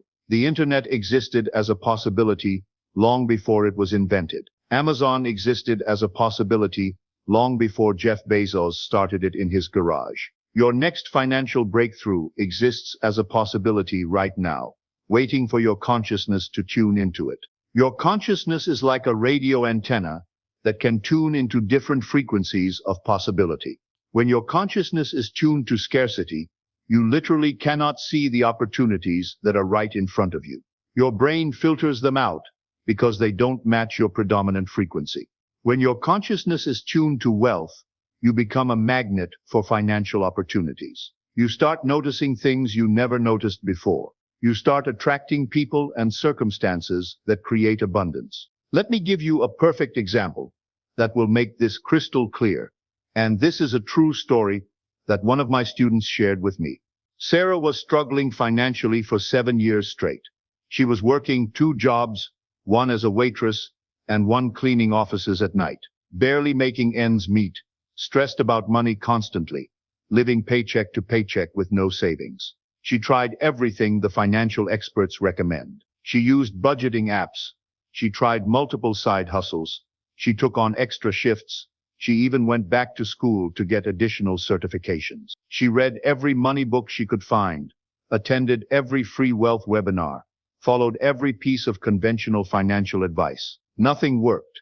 In fact, things seemed to get worse the harder she tried. She was stuck in what I call the effort trap, the belief that more effort equals more results. But she was applying all that effort from scarcity consciousness, so she kept getting scarcity results. It's like trying to drive a car with the parking brake on. No matter how hard you press the gas pedal, you're not going to get very far. Then she learned what I'm teaching you right now. She stopped focusing on her current financial situation and started operating from wealth consciousness. Instead of making decisions from I can't afford it, she started making decisions from how can I afford it. Instead of thinking I'm broke, she started assuming I have access to unlimited wealth. Instead of worrying about money constantly, she started feeling grateful for the abundance that was already flowing to her, even if she couldn't see it yet. Instead of seeing herself as someone who struggles with money, she started seeing herself as someone who naturally attracts wealth. Within 3 months, her life completely transformed. First, her boss at the restaurant offered her a management position she didn't even apply for, along with a 40% salary increase and benefits. A week later, a customer she had served once months earlier approached her about a business partnership in the wellness industry that would essentially double her income working fewer hours. 2 weeks after that, her neighbor, who was a successful entrepreneur traveling abroad for 6 months, asked if she wanted to house sit their beautiful $2 million home rent-free while they were gone. A month later, she was walking through a parking lot and found a wallet with $300 cash inside and no identification. After following all the legal procedures and waiting the required time period, she was legally able to keep the money. But here's where it gets really interesting. 2 months after that, she had an idea for an online course teaching people her wellness routines. She had never created an online course before, had no technical skills, no marketing experience, no business background. But from her new consciousness of abundance, the idea felt natural and exciting rather than overwhelming and impossible. She launched that course and made $15,000 in her first month. Within a year, she had built a 6-figure business working from home, doing what she loved. Now, did Sarah suddenly become more qualified overnight? Did she suddenly develop new skills? Did she become more hardworking? Did she get lucky? Did the universe randomly decide to bless her? No. She became more conscious. She aligned her inner state with wealth, and wealth began flowing to her through channels she never could have planned, predicted, or forced. That's the power of consciousness in action. But here's what really blew her mind when she looked back on that transformation. All of those opportunities, the management position, the business partnership, the house-sitting arrangement, even the wallet, had been potential realities all along. The restaurant had been looking for a manager for months, but hadn't considered her because she was just a waitress. The customer had been thinking about starting a wellness business for years, but hadn't found the right partner. The neighbor had been stressed about leaving their house empty, but hadn't thought to ask her. The opportunities were always there, existing in the field of infinite possibility.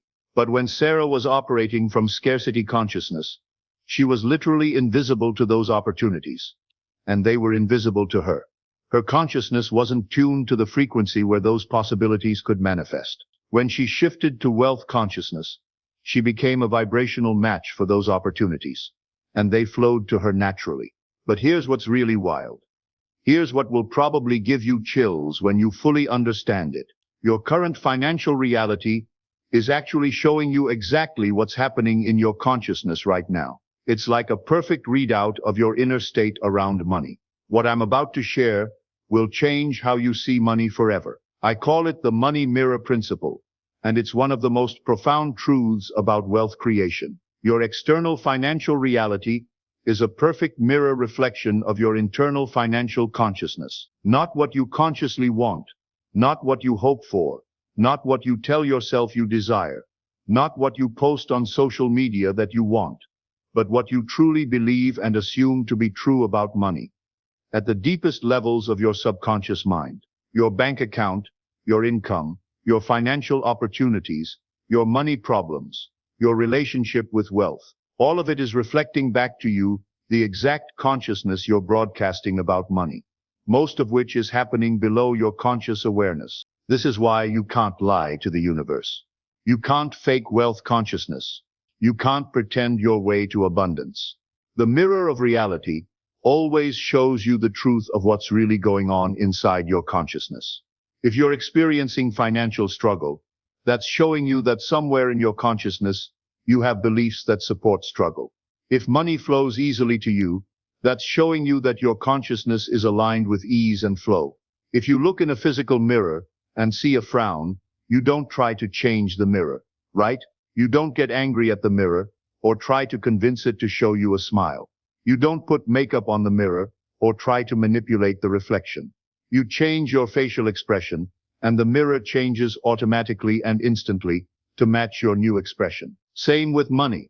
If you want to change your financial reflection, you have to change your financial consciousness first. The external always follows the internal, never the other way around. This is why trying to create wealth through external action alone is like trying to change your reflection by manipulating the mirror. It doesn't work because you're working on the effect rather than the cause. When someone truly believes, not hopes, not wishes, not wants, but truly believes at a cellular, subconscious level, that money comes easily to them, their entire behavior shifts automatically, without effort. They notice opportunities that were always there but invisible to them before. They make different choices without even thinking about it consciously. They take different actions that feel natural and effortless, rather than forced and difficult. They attract different people into their lives. They have different conversations. They show up differently in the world. And those shifted behaviors create completely different results. When someone believes deep down that money is hard to get, that they have to struggle for every dollar, that they don't deserve wealth, that rich people are somehow bad or different, that there's not enough to go around, they unconsciously sabotage every opportunity that comes their way. They overlook possibilities that are right in front of them. They make fear-based decisions that keep them stuck in limitation. They attract people and circumstances that confirm their limiting beliefs. They engage in self-sabotaging behaviors without even realizing it. And they get fear-based, limited results that match their inner state. Let me give you another example that illustrates this perfectly. I had a student named Marcus who was making 6 figures in his corporate job, but was constantly stressed about money.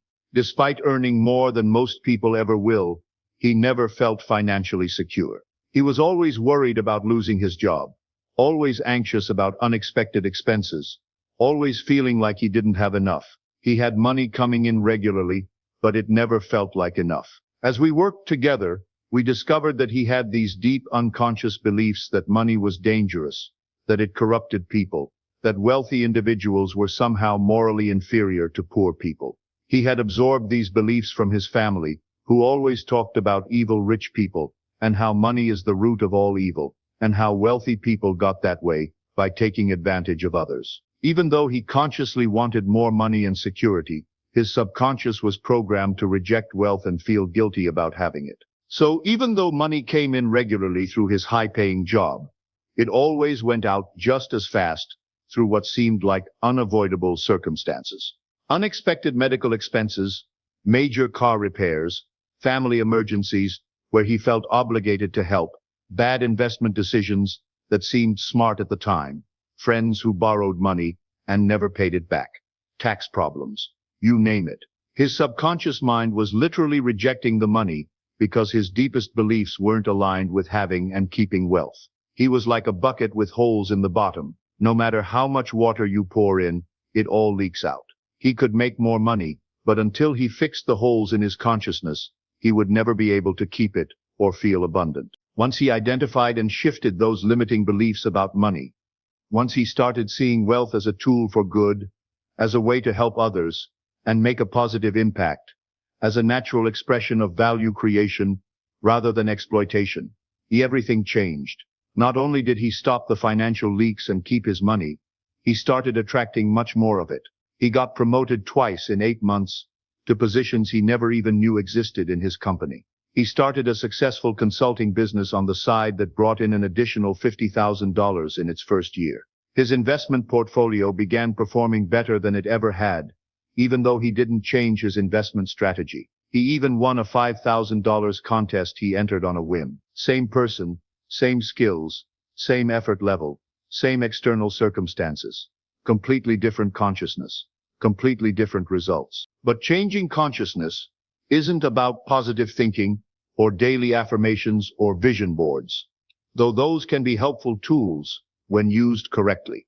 It requires understanding something much more fundamental and powerful that most people never learn. This brings us to the law of assumption, the most powerful principle in money creation, and honestly, in all of reality creation. Most people have never heard of the law of assumption, even though it's operating in their lives every single day. They've heard of the law of attraction, but the law of assumption is far more powerful and far more practical. Here's the critical difference that changes everything, and pay close attention, because this could be the most important thing you ever learn about creating wealth. When you hope for money, when you wish for wealth, when you want financial abundance, you're actually affirming and reinforcing the fact that you don't currently have it.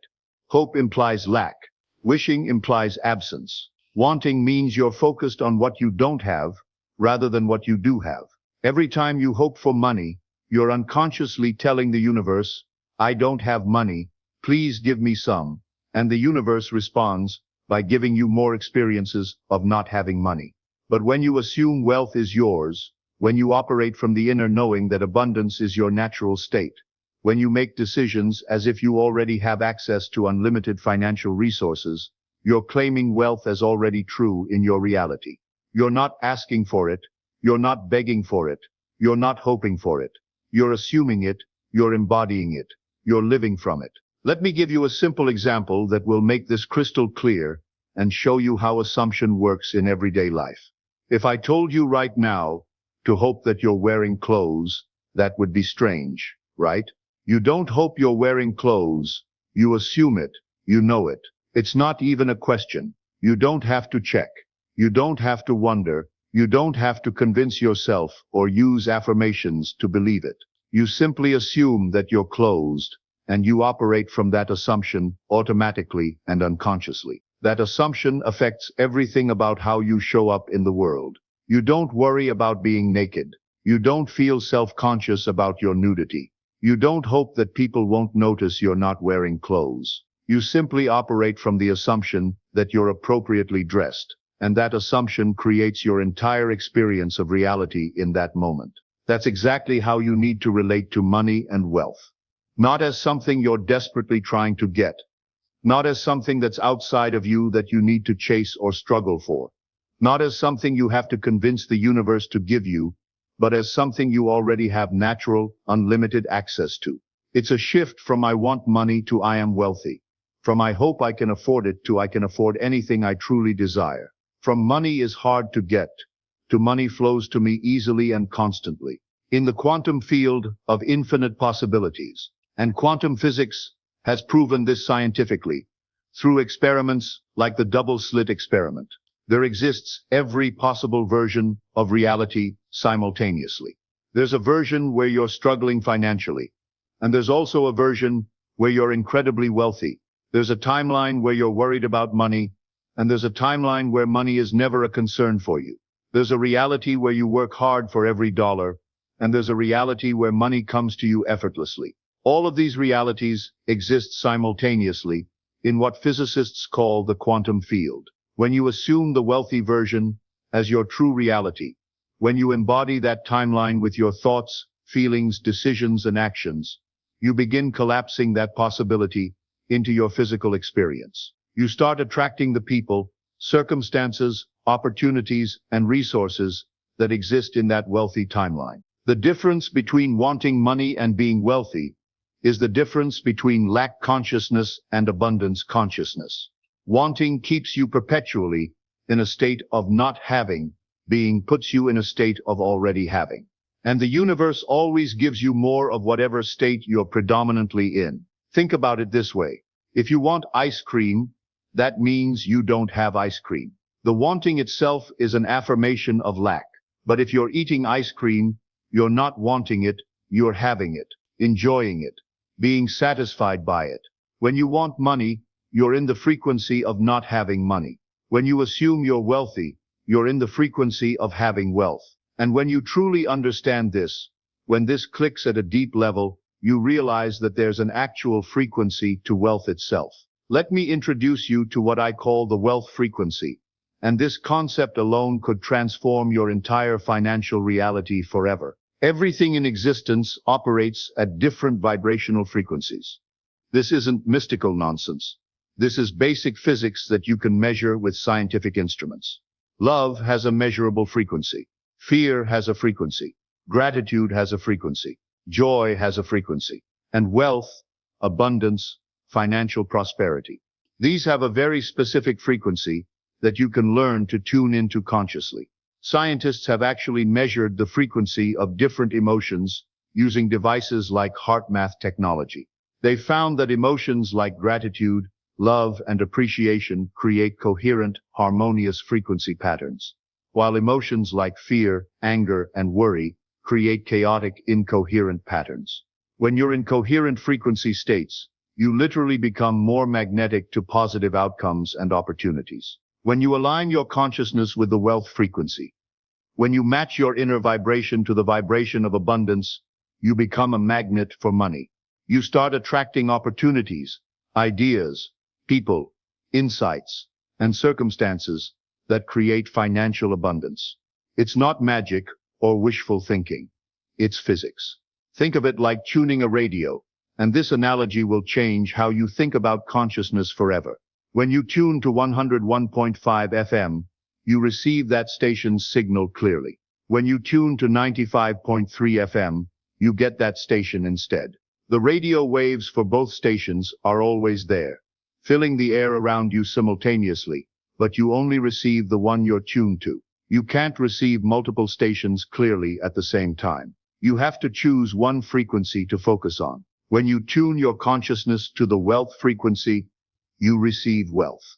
When you're tuned to the scarcity frequency, you receive scarcity. When you're tuned to the struggle frequency, you receive struggle. When you're tuned to the abundance frequency, you receive abundance. The opportunities for all of these experiences are always present, but you can only receive the ones that match your frequency. Most people are unconsciously broadcasting the scarcity frequency 24 hours a day, 7 days a week.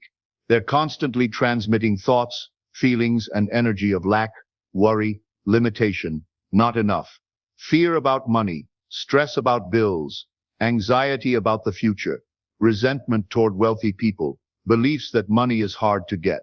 And the universe, like a perfect mirror, reflects back exactly what they're broadcasting. They get more experiences of lack, more bills to worry about, more financial stress, more reasons to feel anxious about money. But once you learn how to consciously tune to the wealth frequency, your entire financial reality transforms. You start operating from assumption rather than hope, from abundance rather than lack, from gratitude rather than worry, from excitement rather than fear. You begin making decisions the way wealthy people make decisions. You start seeing opportunities the way wealthy people see opportunities. You attract the same types of people and circumstances that wealthy people attract. Here's what happens when you break free from limitation consciousness.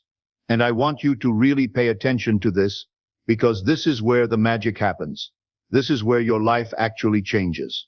You stop seeing money as something outside yourself that you have to chase, struggle for, work impossibly hard to get, or convince someone else to give you.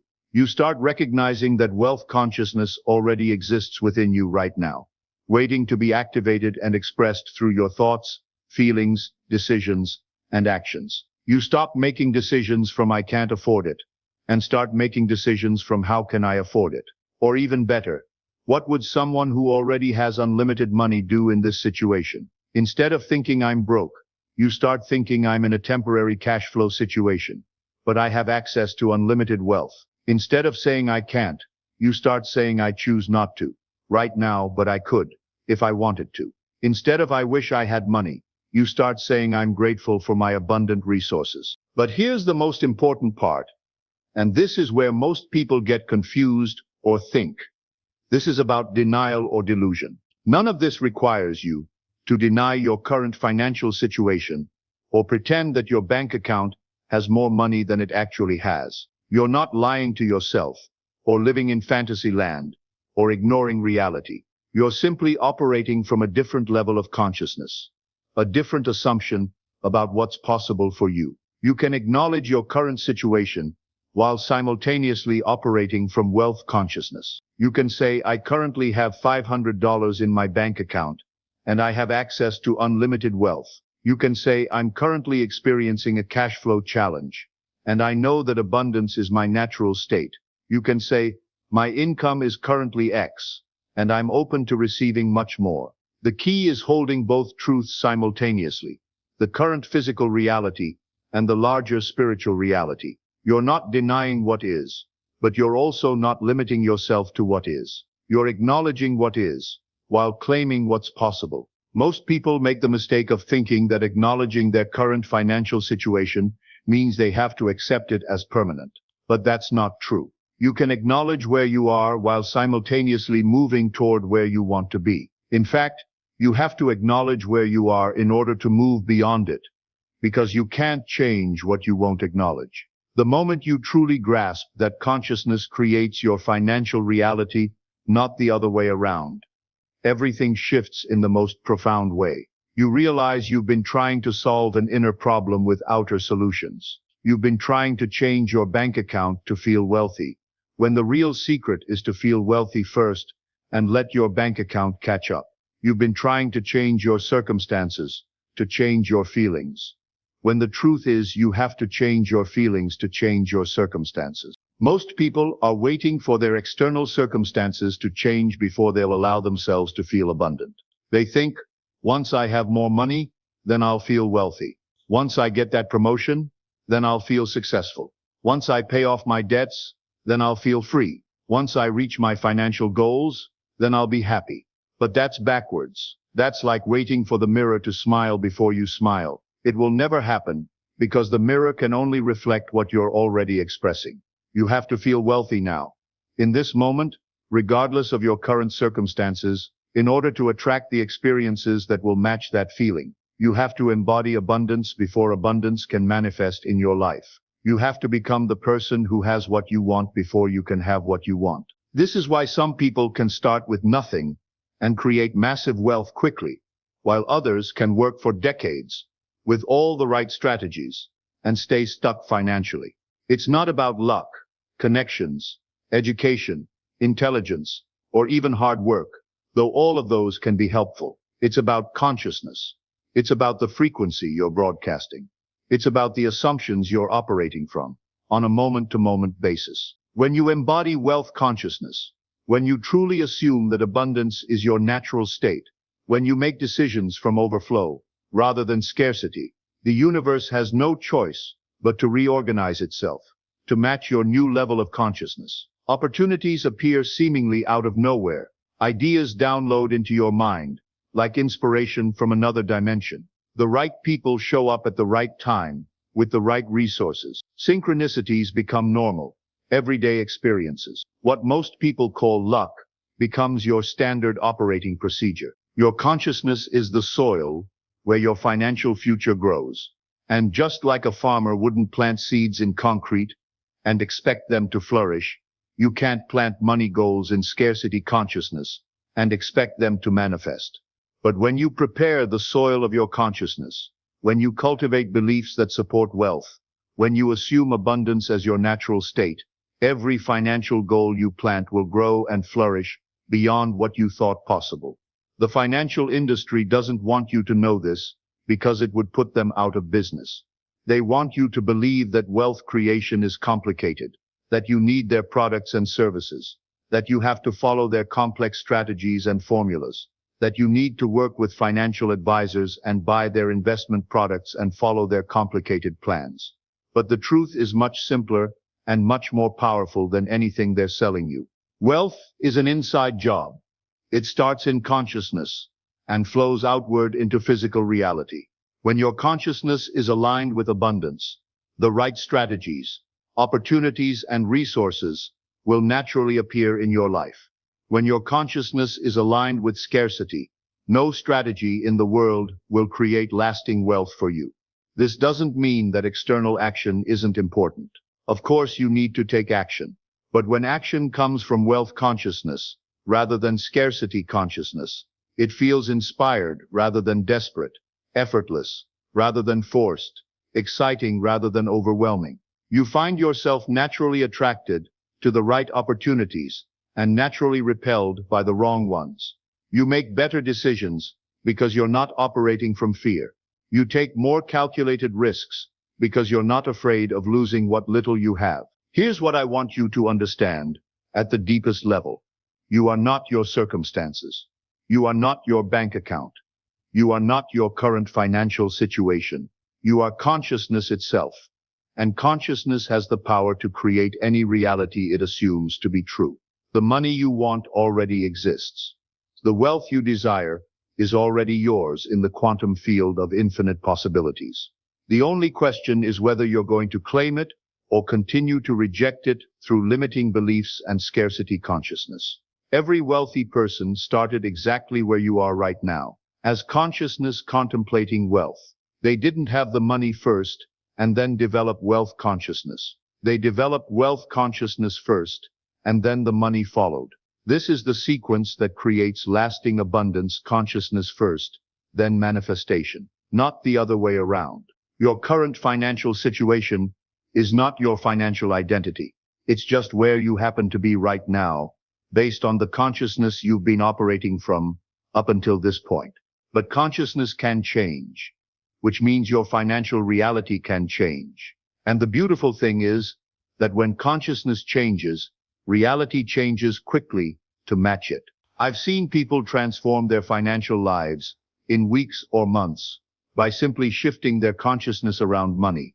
I've seen people attract unexpected income, new opportunities, and financial windfalls by learning to operate from wealth consciousness rather than scarcity consciousness. And I've also seen people work incredibly hard for years without success because they never addressed the consciousness foundation that creates wealth. The universe is abundant. There is more than enough money, more than enough opportunities, more than enough resources for everyone to live in prosperity. The only limitation is in consciousness. When you release the limitations in your consciousness, you release the limitations in your financial reality. But transformation requires commitment. It requires you to be more committed to your vision of abundance than you are to your current story of limitation. It requires you to choose faith over fear, possibility over circumstance, assumption over hope. It requires you to trust the process, even when you can't see immediate results. Remember, consciousness is the cause, and financial reality is the effect. When you change the cause, the effect must change. It's not a matter of if, it's a matter of when. And often, the when is much sooner than you think possible. If this resonates with you, if something inside you knows that this is true, if you feel that spark of recognition that says, yes, this is how it really works, then you're ready for transformation. If you're tired of struggling with money, if you're ready to step into your natural abundance, if you're willing to let go of the limitations that have kept you stuck, then wealth consciousness is calling you. I want you to identify one limiting belief you've been carrying about money. Maybe it's money doesn't grow on trees, or you have to work hard for money, or there's not enough to go around, or rich people are greedy, or I don't deserve wealth, or money is the root of all evil. Acknowledge it, because awareness is the first step to transformation. You can't change what you're not aware of. Then rewrite that belief into an empowering assumption. Instead of money doesn't grow on trees, think money flows to me easily and naturally from multiple sources. Instead of I have to work hard for money, think I create wealth through inspired action and joy. Instead of there's not enough, think I live in an abundant universe with unlimited resources. Instead of I don't deserve wealth, think I deserve all the abundance life has to offer. In the comments below, write your new empowering money belief. Share your wealth consciousness assumption with this community. Let the universe see your declaration of abundance. Hit that like button if you're ready to shift from limitation consciousness to wealth consciousness. Subscribe to this channel, because understanding consciousness is just the beginning. Share this video with someone who needs to hear this message. Sometimes we're so close to our own limitations that we can't see them, but we can recognize them in others. By sharing this, you might be the catalyst for someone else's financial breakthrough. But most importantly, start operating from wealth consciousness today. Don't wait for your circumstances to change. Don't wait for more money to appear. Don't wait for the perfect opportunity. Start now, in this moment, with the decision to assume that abundance is your natural state. Remember, your consciousness is the soil where your financial future grows. Make sure you're planting your money goals in fertile ground. Your wealth transformation doesn't start when your bank account changes. It starts when your consciousness changes. And that can happen right now, in this moment, with this decision. The wealthy version of you already exists in the quantum field of infinite possibilities. That version is calling to you right now, inviting you to step into that reality. The question is, are you ready to answer that call? Are you ready to release the limitations that have kept you small? Are you ready to claim the abundance that is your birthright? Your new financial reality is waiting for you to claim it. The universe is ready to support your transformation. Wealth consciousness is ready to be activated in your life. The only question is, are you ready to step into wealth consciousness and become the abundant person you were always meant to be? This is your moment of choice. This is your invitation to transformation. This is your opportunity to step out of limitation and into limitless possibility. The choice is yours, and it starts with consciousness. Choose wealth. Choose abundance. Choose the unlimited financial potential that exists within you right now. Your journey to financial freedom begins here. Your transformation to wealth consciousness starts now. Welcome to the abundant life you deserve. Good evening, ladies and gentlemen. Tonight I want to speak to you about something that will challenge everything you've been taught about what's possible and what's not. I want to share with you the secret of manifesting the seemingly impossible. Before we begin, let me ask you something. What is it that you desire but have dismissed as impossible? What dream have you buried because someone told you it was unrealistic? What healing have you given up on because the doctors said it couldn't be done? What financial breakthrough have you stopped believing in because the circumstances seem too dire? What relationship have you written off because it appears hopeless? I want you to hold that desire in your mind as we speak tonight, because I'm going to show you that there is no such thing as impossible. There are only assumptions you haven't dared to make. You see, my friends, the word impossible is nothing more than a limitation of the human imagination. It's a boundary that exists only in the minds of those who do not understand the true nature of consciousness. When you truly comprehend what consciousness is and how it operates, you realize that the only impossibility is impossibility itself. Let me tell you a story that happened just last month.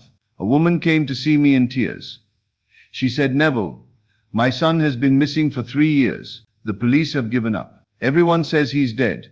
They tell me I need to accept reality and move on. But I can't. I won't. Is there anything I can do?" Now, by all conventional standards, this seemed impossible. 3 years missing, no leads, no hope according to everyone around her. But I looked at this desperate mother and I said, "My dear, the only reality you need to accept is that your son is alive, well, and coming home to you." "But how can you say that?" she asked. "You don't know what happened to him." I said, "I know something far more important. I know that consciousness creates reality, not the other way around. I know that what you assume to be true becomes true. And I know that if you can imagine your son walking through your door, healthy and happy, and if you can feel the reality of that reunion with every fiber of your being, then that imaginal act must and will manifest in your world."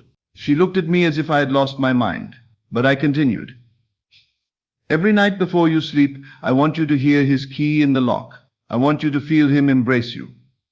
I want you to smell his familiar scent. I want you to have the conversation you'll have when he returns. Live in that reality so completely that his absence becomes the dream and his presence becomes the truth." 6 weeks later, she called me, sobbing with joy. Her son had contacted the police. He'd been suffering from amnesia after an accident, living in another state under a different identity. His memory had suddenly returned, and he was coming home. Was this impossible? According to human reasoning, yes. According to the infinite power of consciousness, it was inevitable the moment she assumed it to be true. This is what I want you to understand tonight.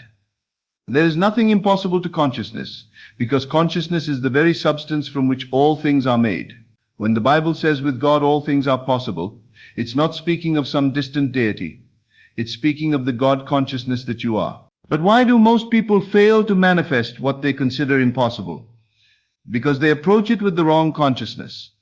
They try to manifest the impossible while remaining in the consciousness of impossibility.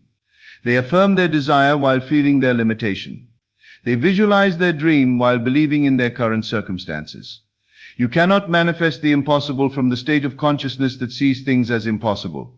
You must first become the person for whom this so-called impossibility is natural, normal, and inevitable. Let me share another story. A gentleman came to my lectures who had been told by doctors that he would never walk again. A devastating spinal injury had left him paralyzed from the waist down.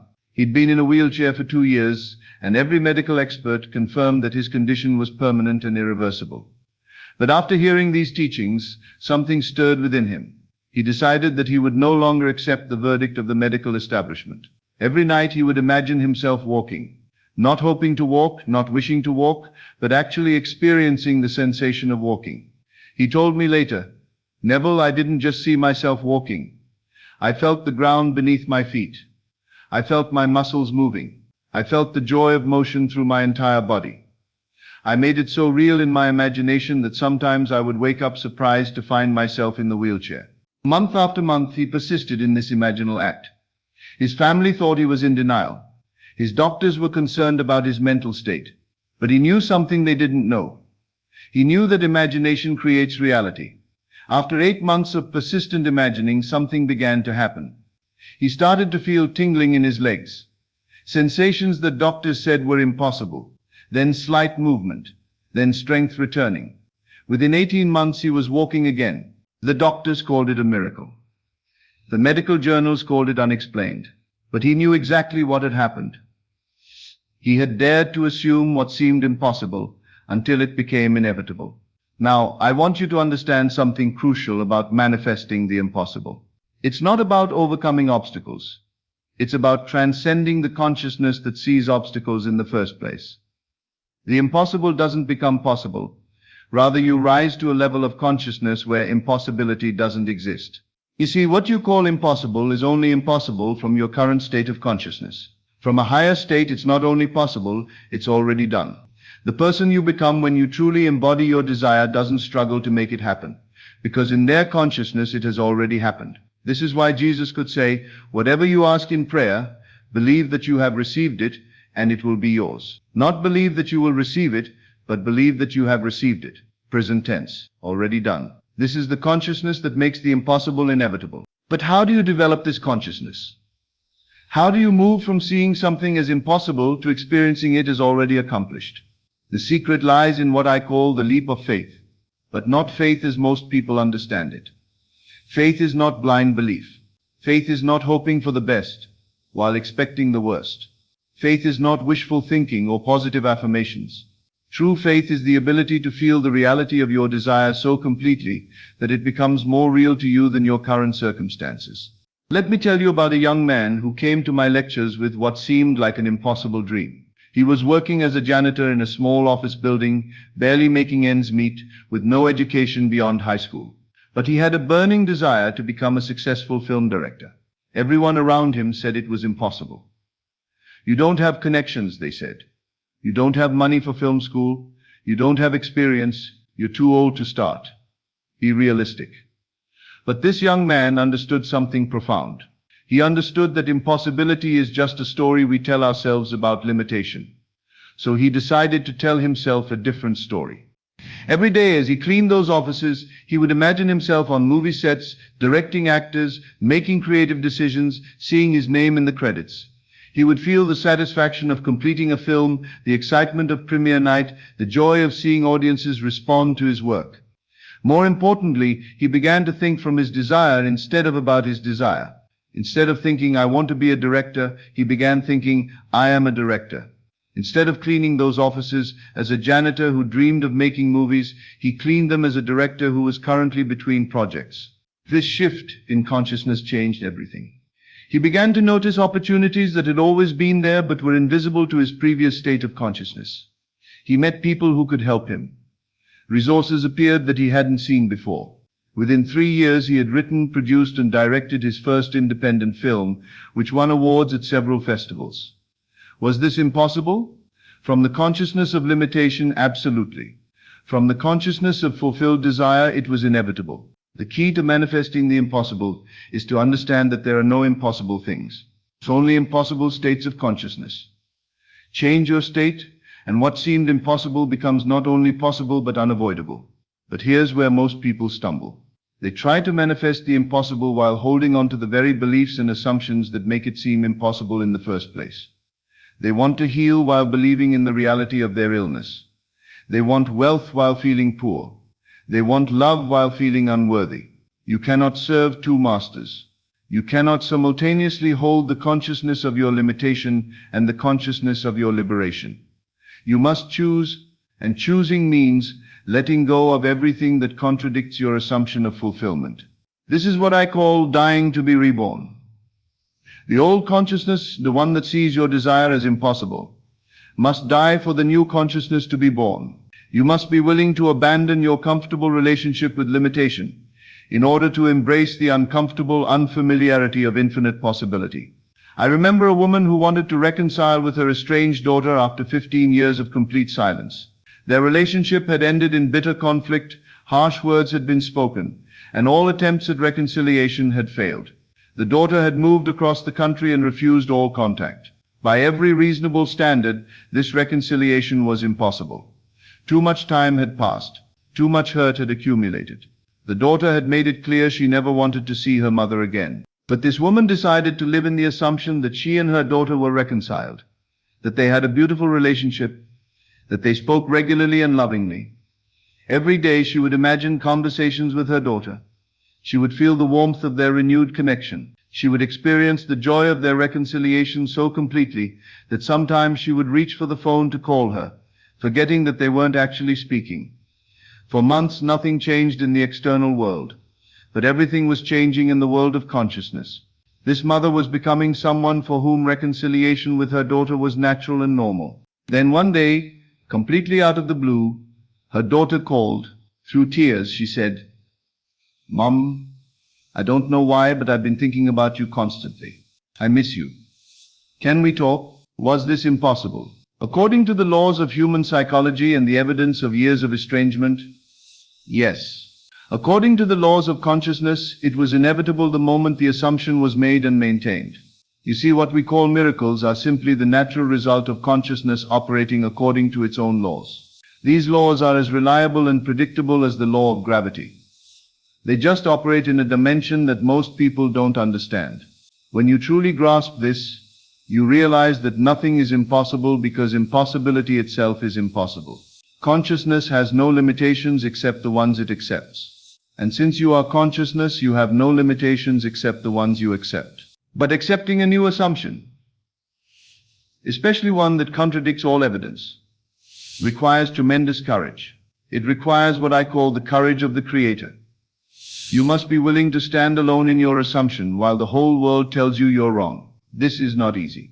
When you're manifesting the impossible, everyone around you becomes a prophet of limitation. They'll show you statistics that prove it can't be done. They'll tell you stories of others who tried and failed. They'll remind you of all the reasons why you should be realistic. But you must remember that their belief in impossibility is just as creative as your belief in possibility. They are creating a world where your desire is impossible. You are creating a world where it's inevitable. The question is, which world will you choose to inhabit? I knew a man who was $500,000 in debt, with creditors threatening legal action. His business had failed. His house was in foreclosure and his credit was destroyed. Everyone told him to declare bankruptcy and start over. By every financial measure, his situation was hopeless. But this man understood the power of assumption. Instead of assuming he was bankrupt, he assumed he was financially free. Instead of feeling the stress of debt, he cultivated the feeling of abundance. Instead of thinking about his problems, he thought from the solution.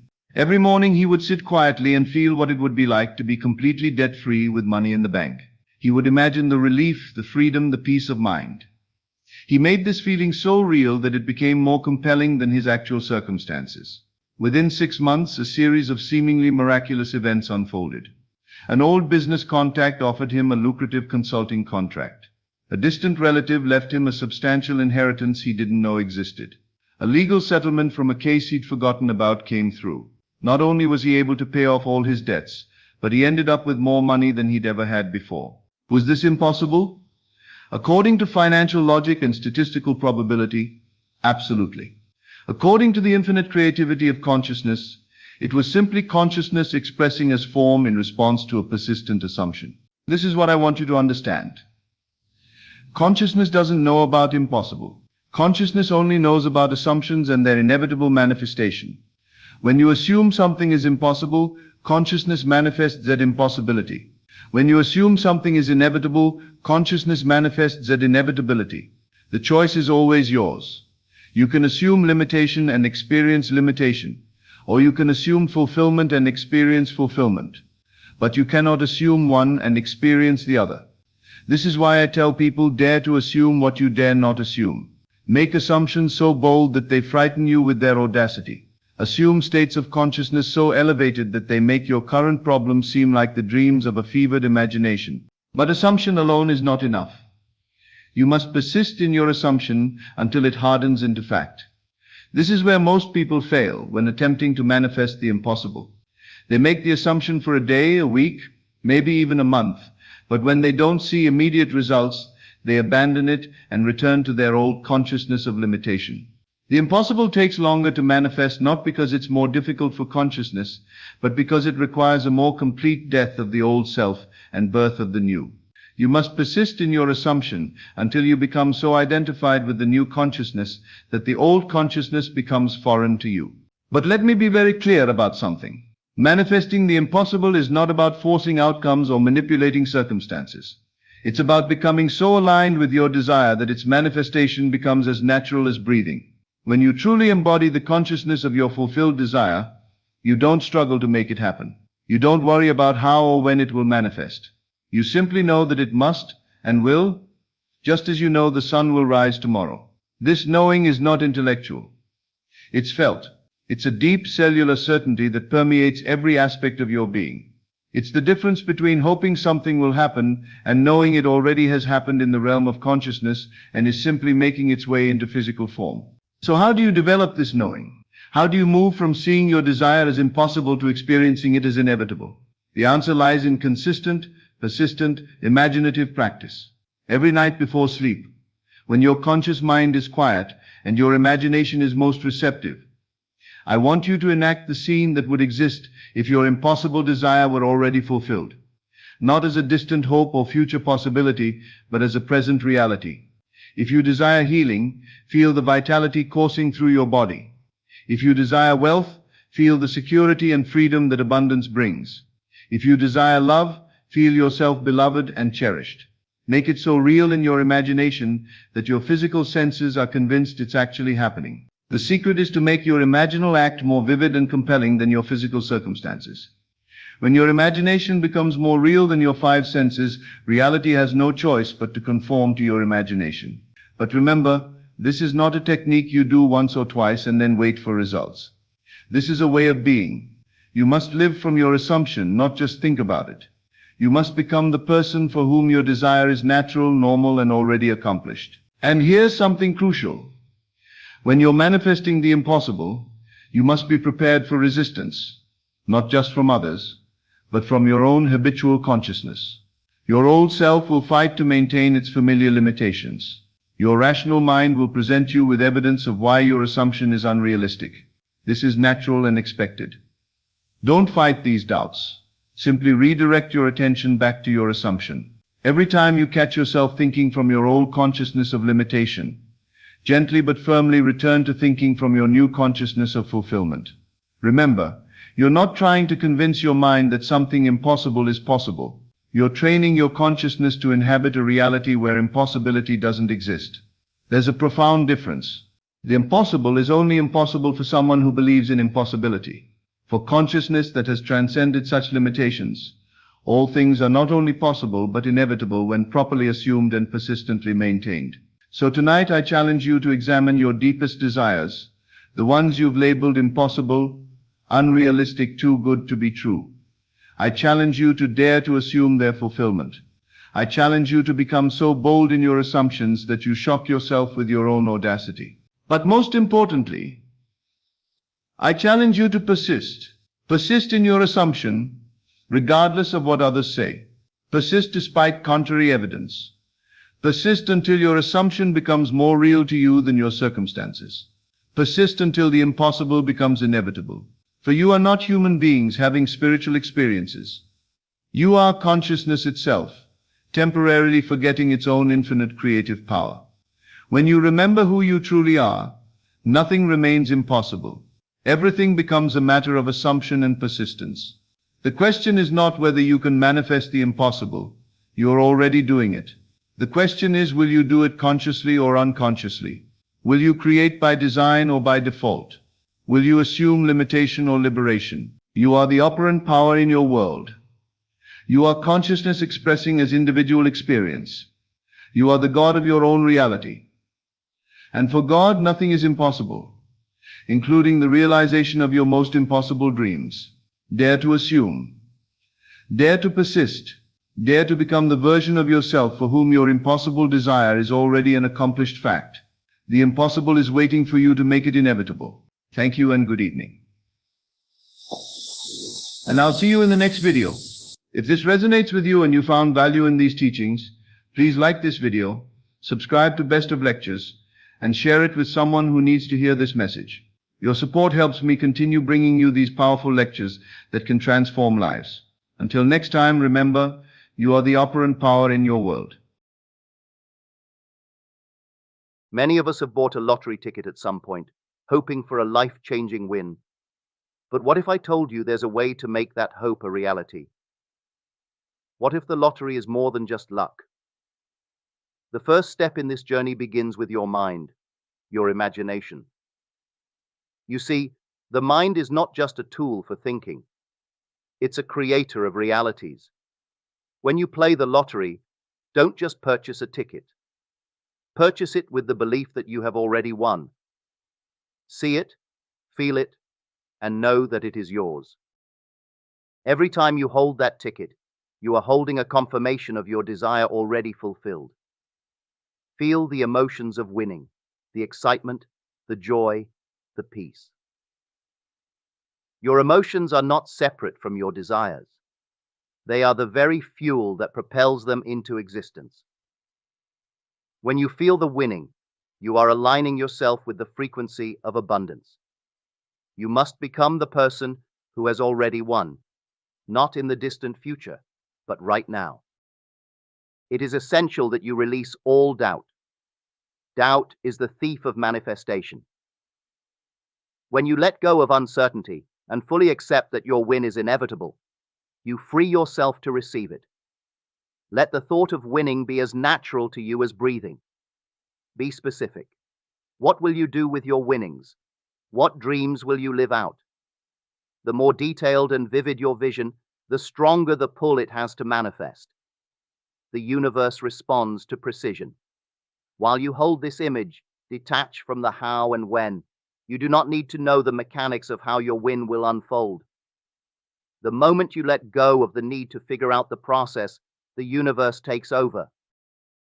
Your belief is enough. Next time you play the lottery, do not just see it as a game of chance. Play it with the full awareness that the game is yours to win. Hold your ticket not as a dream, but as a reminder that your desires are already being brought into existence. There is magic in your belief, in your imagination, and in your faith, that what you desire is already yours. Trust in the power within you. The magic isn't just in the numbers. It's in the belief you carry that your desires are already fulfilled. Play the game of life, not as a spectator, but as the creator of your own reality. The power of imagination is one of the most profound forces in shaping our lives. It is not just a passing daydream or a fleeting thought. Imagination is the very blueprint of reality. Your mind is not a passive observer of the world. It is an active participant in the creation of your experience. Everything you see, hear, and touch began as an idea in someone's mind. It was first imagined before it ever became real. Likewise, the life you are living today is a reflection of the thoughts and images you have been holding in your own imagination. To understand the power of imagination, you must first realize that your thoughts are far more than just mental noise. They are the very building blocks of your reality. When you imagine something, you are not merely thinking about it, you are creating it. Your thoughts are powerful magnets that attract the people, situations, and experiences that match the frequency of those thoughts. They are like seeds planted in the soil of your subconscious mind, and as you continue to nurture those thoughts, they begin to take root and grow into your external world. But not all thoughts are created equal. The key to using your imagination effectively lies in conviction. It is not enough to simply think about something. You must think about it with certainty and belief. When you hold a vision in your mind and truly believe in its reality, you are sending a signal to the universe that you expect it to unfold. Conviction is the spark that ignites the power of imagination. It is the energy that transforms a fleeting thought into a tangible experience.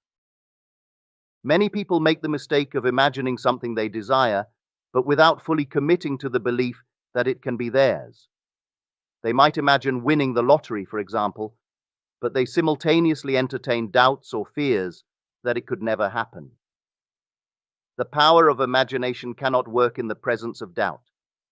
It is only when you fully accept the image you've created in your mind that it can begin to materialize in your physical reality. This is why it is so important to align your imagination with your emotions. Imagination alone is powerful, but when you add emotion to the mix, it becomes even more potent. Emotions are the fuel that energize your thoughts. The more intensely you feel the joy, excitement, and gratitude of already having what you desire, the stronger your signal becomes. The universe does not respond to your desires based on what you think. You are answered based on what you feel. If you feel abundant, you attract abundance. If you feel love, you attract love. If you feel success, you attract success.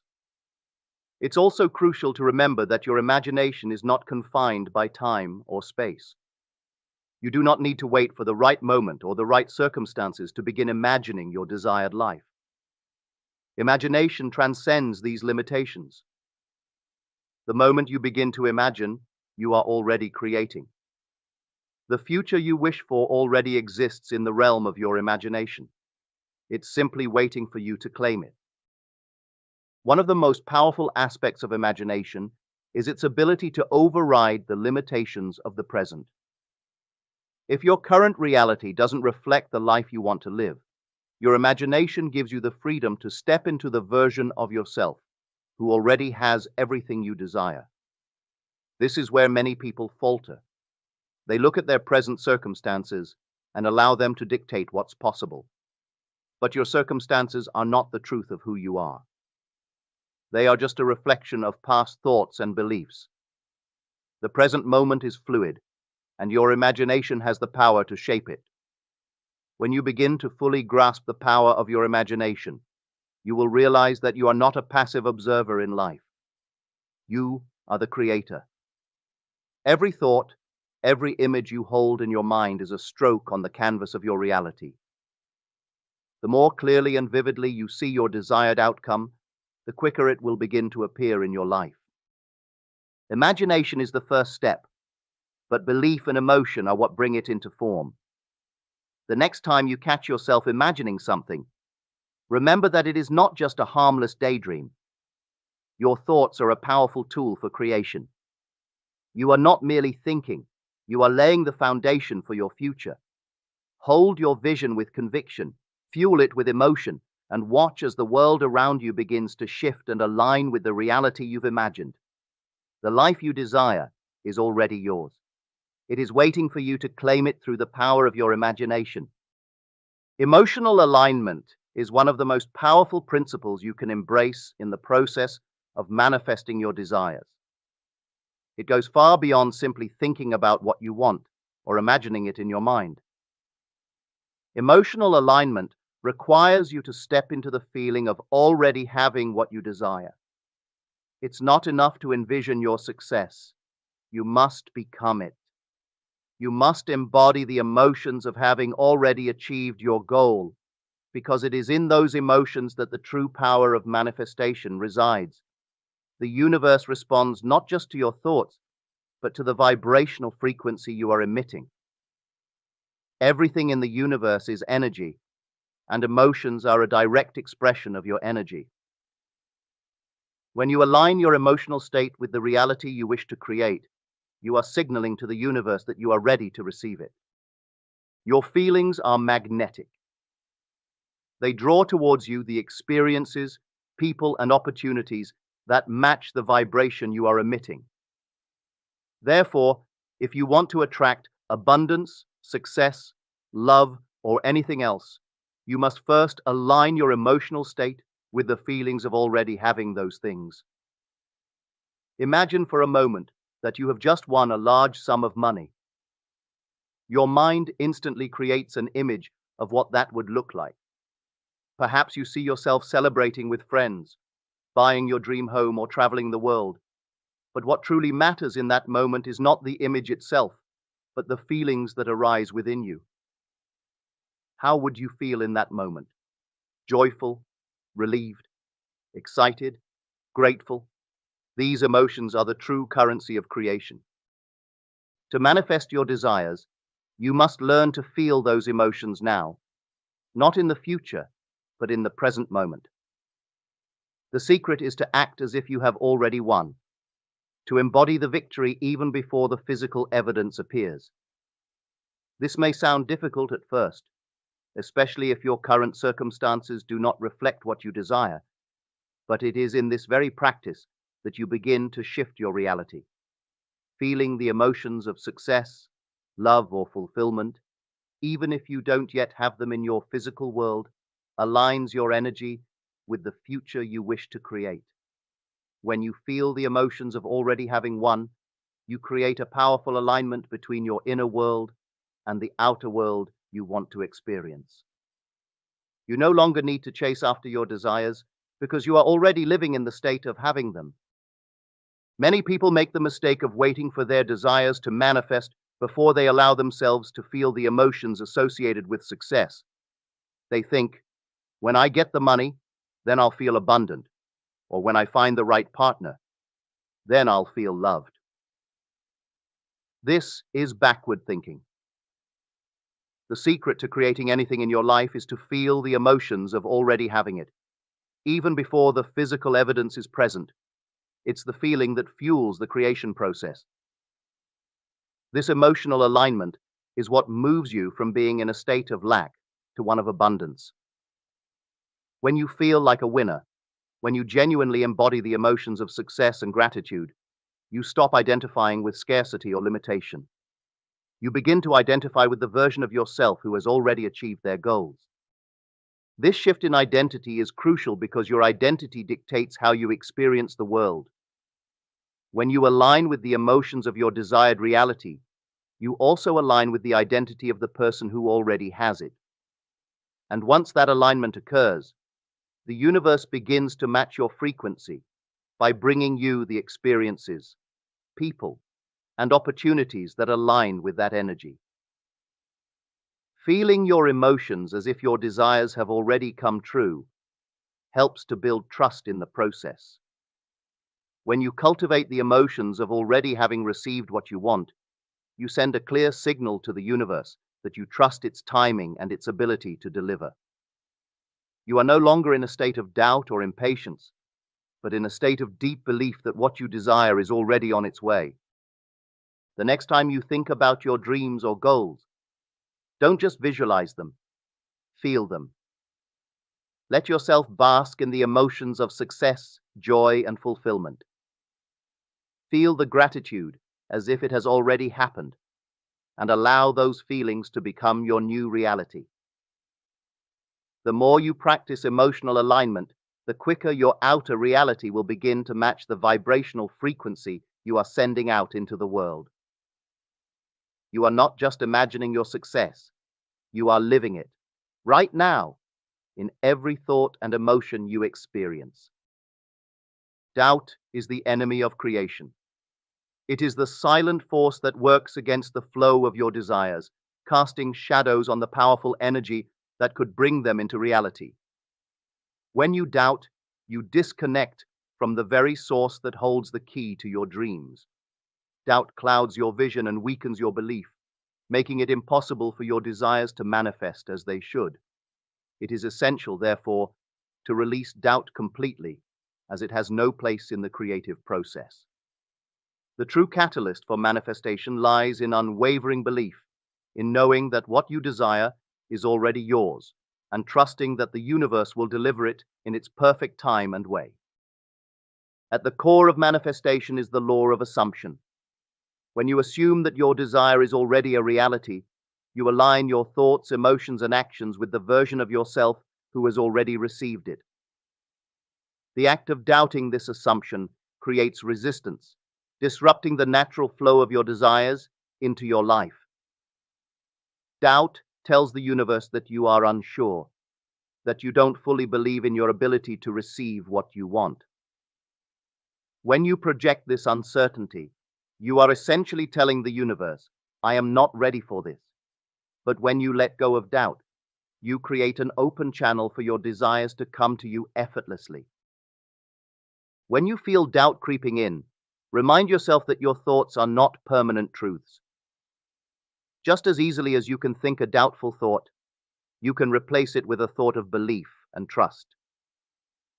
The more you practice this, the easier it becomes to shift your mindset from one of uncertainty to one of total faith. Every time doubt enters your mind, pause and consciously choose to release it. Affirm to yourself, I trust that what I desire is already on its way. It is already mine. This simple act of faith shifts the entire energetic landscape, bringing you back into alignment with the manifestation process. Trusting that you have already received what you desire is the key to unlocking the doors of manifestation. Trust that everything is unfolding perfectly, even if you cannot yet see it in your physical reality.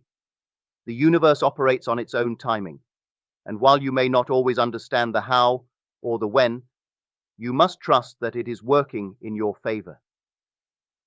The very fact that you have a desire means that the seeds of its fulfillment are already planted.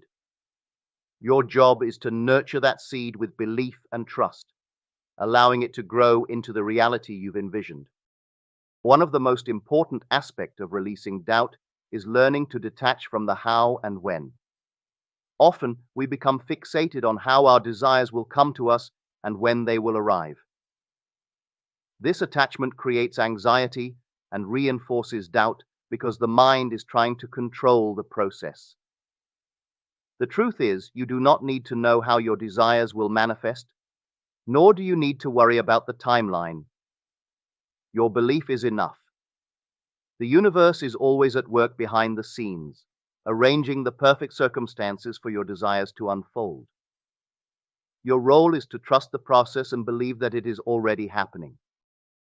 As you release doubt and embrace faith, you will begin to feel lighter, more confident, and at peace. Doubt no longer holds power over you. You will be able to look at your desires not as distant hopes, but as inevitable realities. You will trust in your own ability to create the life you desire. And in doing so, you will see the magic of manifestation unfold before you.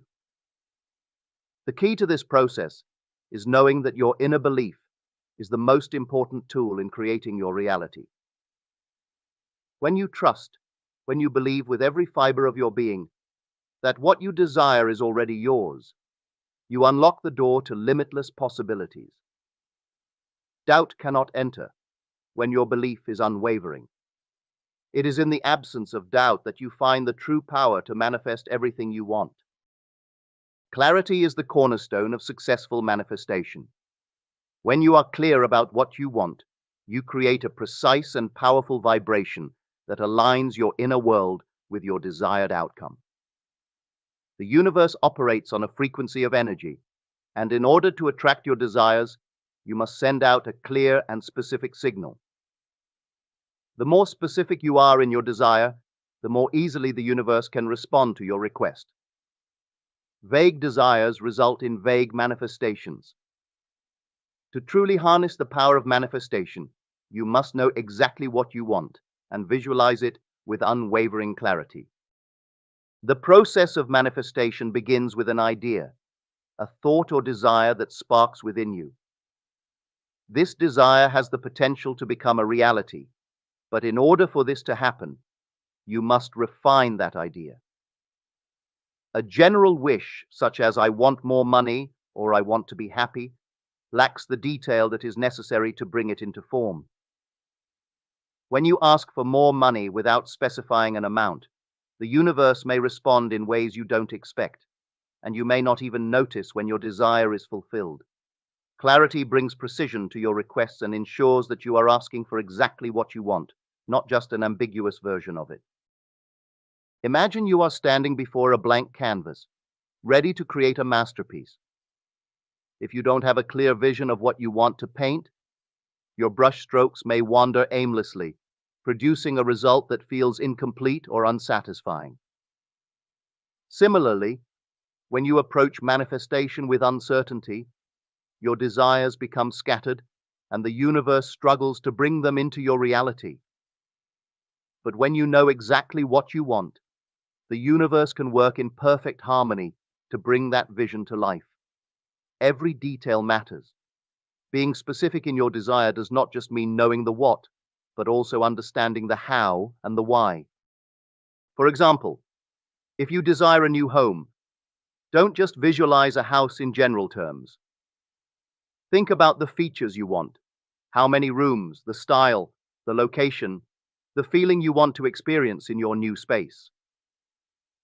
Visualize the color of the walls, the furniture, the natural light, and the energy you want to experience when you walk through the front door. The more detailed your visualization, the more the universe can align the energy necessary to make that home a reality for you. The same applies to any desire, whether it's financial abundance, a loving relationship, or a successful career. Clarity helps you create a vivid mental image of your goals, and this image is what fuels the energy needed for manifestation. When you have a clear mental picture, you can focus all your attention on it, infusing it with emotion and energy, and aligning your actions with the goal. This focus creates a powerful magnetic field around your desire, attracting the opportunities, people, and circumstances that will bring it to life. Clarity also strengthens your belief. When you are specific about your desires, you are telling yourself that you are worthy of receiving them. You are setting a clear intention, and intention is the driving force behind all manifestation. When your intention is focused and clear, you approach your goal with certainty, and this certainty is the fuel that propels your desires into reality. Clarity allows you to notice when the universe is responding. Often the universe sends us messages, opportunities, and signs that our desires are already in motion. If your desire is vague, it becomes difficult to recognize these signs. But when you are specific, you can easily identify when something aligns with your goal. The clearer your intention, the more you will begin to notice these signs, and this feedback from the universe will reinforce your belief that your desire is on its way. In the process of manifestation, clarity is essential because it gives the universe the roadmap it needs to deliver your desires. You must know exactly what you want, and you must hold that vision with absolute certainty. By doing so, you create a direct line of communication between your desires and the universe, ensuring that nothing is lost in translation. The more specific you are, the faster and more effortlessly your desires will come into your reality. Remember, the universe is always responding to your thoughts. So be clear, be specific, and trust that your desires are already on their way. Detaching from the outcome is one of the most liberating and powerful practices in the manifestation process. It is the practice of letting go of the need to control how and when your desires will manifest. While you focus your thoughts on your desire, you must also release any attachment to the details of how it will happen. This shift in mindset is essential for allowing your desires to unfold in the most natural and effortless way. When you are attached to the how and when, you are essentially limiting the universe's ability to deliver your desires in the most ideal way. When you detach from the outcome, you free the universe to work in the most perfect and unexpected ways. The first step to detaching from the outcome is to recognize that you do not need to know how your desires will manifest. The how is not your responsibility. When you obsess over the logistics of how something will happen, you are placing limitations on your manifestation. The universe has an infinite number of ways to bring your desires to fruition, but when you try to control the process, you are narrowing your options. The key is to trust that the universe knows how to deliver your desires in the best possible way, even if you cannot see the path. Your role is to hold the vision of your desire clearly in your mind, to feel the emotions of already having it, and to trust that it will come to you in the perfect form and timing. Letting go of the when is equally important. Many people struggle with impatience, and it's easy to become frustrated when things don't manifest according to your timeline. However, the moment you begin to insist that your desire must happen at a specific time, you are creating resistance. The universe does not work on human timelines. It operates on divine timing, which is always in alignment with what is best for you. Trust that the universe knows when the right moment will be for your manifestation. Often the timing of your desire is perfectly aligned with other opportunities, circumstances, or people that will support your success. If you force the timing, you may be stepping outside of the natural flow of events that need to unfold. When you detach from the outcome, you also release the emotional charge associated with it. Often we become so emotionally invested in the outcome that we allow ourselves to become anxious, fearful, or frustrated if things aren't progressing as quickly as we would like. This emotional attachment to the outcome creates resistance and blocks the flow of manifestation. The key to detachment is cultivating a sense of peace and trust, knowing that your desires are already on their way. Your job is to remain focused on your vision and to take inspired action when needed, but without being attached to how or when things will unfold.